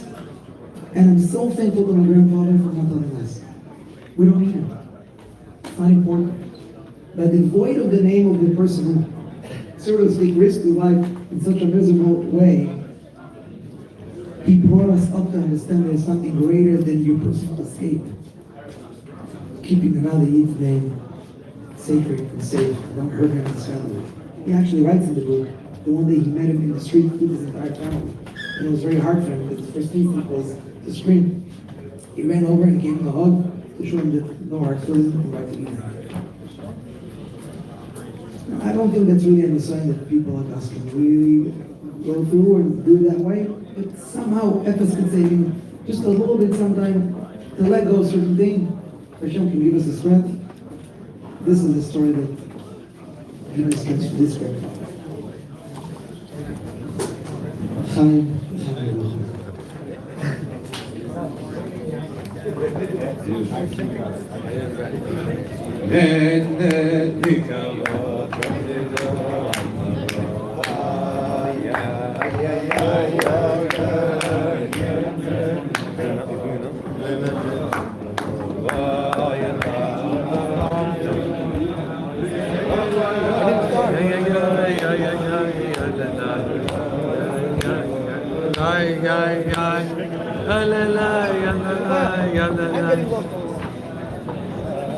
What's this?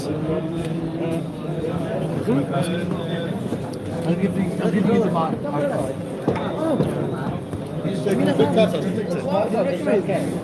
It's been a while.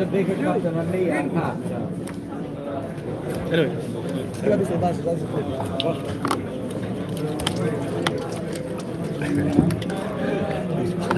Also hear you. Not a competition. No.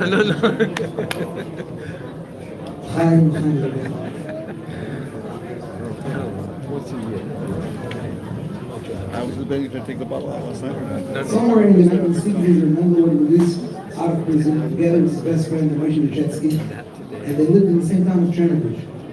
Moshe had his family there, but the Mendel family, long time ago already, moved to England. So when my father would go visit his uncle, he had the schools to know Mendel too. When I was a young bacher, my father once took me to Chabad, a hot summer afternoon. He said, let's go to the yeshiva in Farbrengen with Mendel. And we came there. He was a bacher, and the Mendel was sitting on the head of the table. Guys, he's not what he thinks he was. He wasn't that holy man. He wasn't he was much holier than that. He was friendly, down to earth, practical, honest, normal human being. And he would say, Farbrengen! We were all happy to see my father, I remember him from Russia. He was wise. My father told me, Mendel is a kluger. He once asked my father, who's your chavrusa? Who's the mate that you're learning with in yeshiva? So he told him, but I mean, nah. With who are you discussing losing involved? Who's your friend? You didn't care so much who you started with in order to know your growth in serving Hashem. You needed to know who are your brothers, who are your friends. And whenever you met Rabbi, that was the quintessential concentration of his teaching. He said that his roommates, they were all comfortable with their thoughts with one another. They trust each other. They loved each other. And that was their kind of the tickets to come into the club. The Tmimim, the Talmud Tmimim, the students of the Rebbe Shabbos. Yeshiva was Abba Srei, they loved each other. And there's so many stories about it. One of them I'm sure you right now. That I heard just recently. Nebuch was a shliach. We lost a lot of children. And the most recent death of one of his children, it was a certain death. They knew it's going to happen. They were just waiting, anticipating in the next door room. And he sat with friends and they were singing songs. And at one point, the father of this almost deceased child, unfortunately, asked them, someone to speak, someone to say something. And apparently no one could speak in such a way. What are you going to tell our father on the deathbed of his son? He said, that's what I heard, that he has a good friend by the name of Lowenthal, Dr. Lowenthal from England. And he recited the following story. He said that when Rabbi came out of Russia, he know Rabbi lost many children, unfortunately, as well. And then he had one son, which is grandchild, just said here before, and one daughter, Levi, Busha. She never passed away in a tragic car accident, even when after Rabbi came out of Russia. Heartbreaking. And then Rabbi came to visit the Rebbe. So Sidney knew about the tragedy. Rabbi the Bali, he served, the guy was in prison, suffering and torturing, and away from his wife, and he knew so many children. And finally he's coming to mind and tranquility and peacefulness, and finally there's a tragedy and he endured it. So he went to the Rebbe's Yeshivas. Coming out of Rebbe's Yeshivas, he head downstairs in the 70s, and he sitting with Farbrengen. And the main speaker was Rabbi Yoel. And the Rebbe came, and all got a little quiet and uncomfortable while he was speaking in front of so much pain. And rather he got them all comfortable. And he told him the following way, I was just in the Rebbe's Yeshivas, so we met him when he discussed with the Rebbe. And the Rebbe told me, handle without that trailer. You have to be happy. Oh, man. And then he told me the following story. I'm all the bullying, all the turbulence that he went through in Russia in prison. There was one section that was the hardest thing. We didn't quite understand because I heard the song, I heard it from Lowenthal. So apparently there was some sort of bunch of rooms in a cluster way, the crowd finding a room, maybe like a confinement, some sort, that there's no roof so the guard can hear if he talks, he can't communicate with anyone. And it was some sort of in between, right, before interrogation or after, but it definitely held the worst memories that I remember from the entire ordeal of the prison. And sitting there, he goes, he hears how they beat him to death to prison, and the screaming, blood crunching. And finally the door opens and he's being thrown literally up one door parlor to him. And he recognized the voice. It's his best friend, Yossi. Often the communists will do it to break your spirit. To your friends, usually it's much harder to ignore your friends than your own baby. Anyway, and he heard him sighing and barely catching his breath. Now he can't even tell them, hey, we'll be okay, we're going to do the same thing, they're going to kill him. He can't talk to him. Then he noticed that apparently there was a little communication. Apparently the floor by the bottom was the area where, what should I say, their bathroom, so to speak. It was not even a room to put in there, a pit or anything. It was literally a canal towards the wall with all the waste, and the human waste going through there. And if you really dig yourself deep there, will be safe enough that outside the one here. So you have to put his head into this area and swimming through the hole to connect the rooms. We should. It's Are you happy? Years after, the Moshe Vyshensky, which happened to be also my great uncle that I told before, said that this kept him alive in prison. That friendly embrace and time they were so broken. But this member of F.R.E.E, who is a witness of the story that I told you before, told me what his lesson from the story. Sometimes to uplift the best friend, you must put your head in the most uncomfortable places.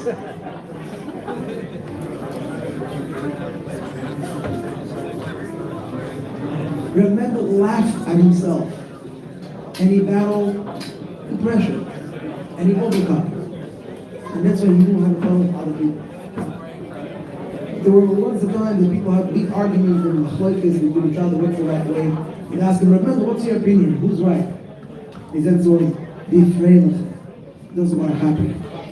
Happiness by Rabbi was a litmus test, the ability to verify if you're in the true way or not. So Chassidim are afraid of it. And Rabbi was afraid of it.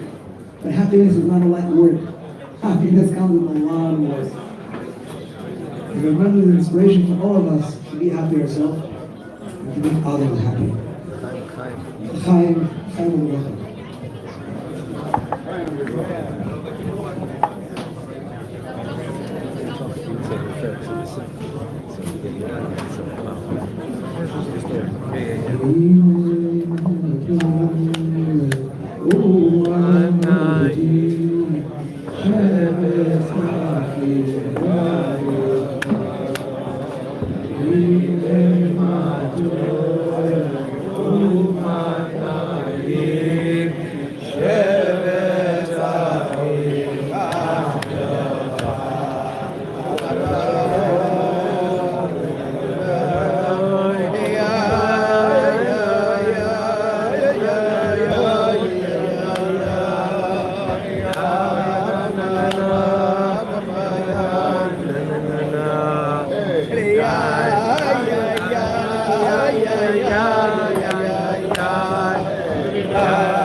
Remember once house, why was it doing more in the cities? Well, he wasn't a Mashgiach, he was more of a friendly Mashgiach. But the Bacher told him he was depressed, it was hard for him to get out of bed. Remember was in his 80s then. And remember told her, for a young man, if you're happy, it's easier to get out of bed. If you're depressed, it's hard. For an old man, if you're depressed, you cannot get off the bed. I remember was teaching about the importance of battling depression at a very young age. The Adam Shpia in class, Talmud Brutal, a very close student, a disciple of Rabbi. And he was Israeli Bolshevik. So these are like different phrases when they want to say that a person going through a breakdown or a hard time or a hardship. They call it Ube Mashber, Ube Alad Mashber. Mashber is also a phrase they give in the Mishnah when a woman has to give birth. I remember asking this book and I talk about what's wrong with you. And Reb Mendel, I need a Mashber. He said, Mashber shel Isha. All the idea of a Mashber, it's a feminine idea. I won't fit with you. You don't have the excuse. You're not getting birth. Take it easy. Get up and kind of compose yourself. We know that it's easy to say when you have a good friend. I believe that Rabbi was able to fight so easily, so successfully, his turmoil in life because he committed himself to friendship and to friends. He had many good friends. One of them was Rabbi Liskin on the show. And once Rabbi was very sick, he died of hunger, and he could have died. And the only food that they were allowed and able to deliver him was a non-kosher food. He was able to Chassidim, he was dying of serious stuff and not eat something like kosher. But Abba was laying on his deathbed, and he must take some sort of soup, some sort of energy. And remember his friend, he's the one who's assigned to feed his friend that thing which he knows is going to save his life, not necessarily being kosher.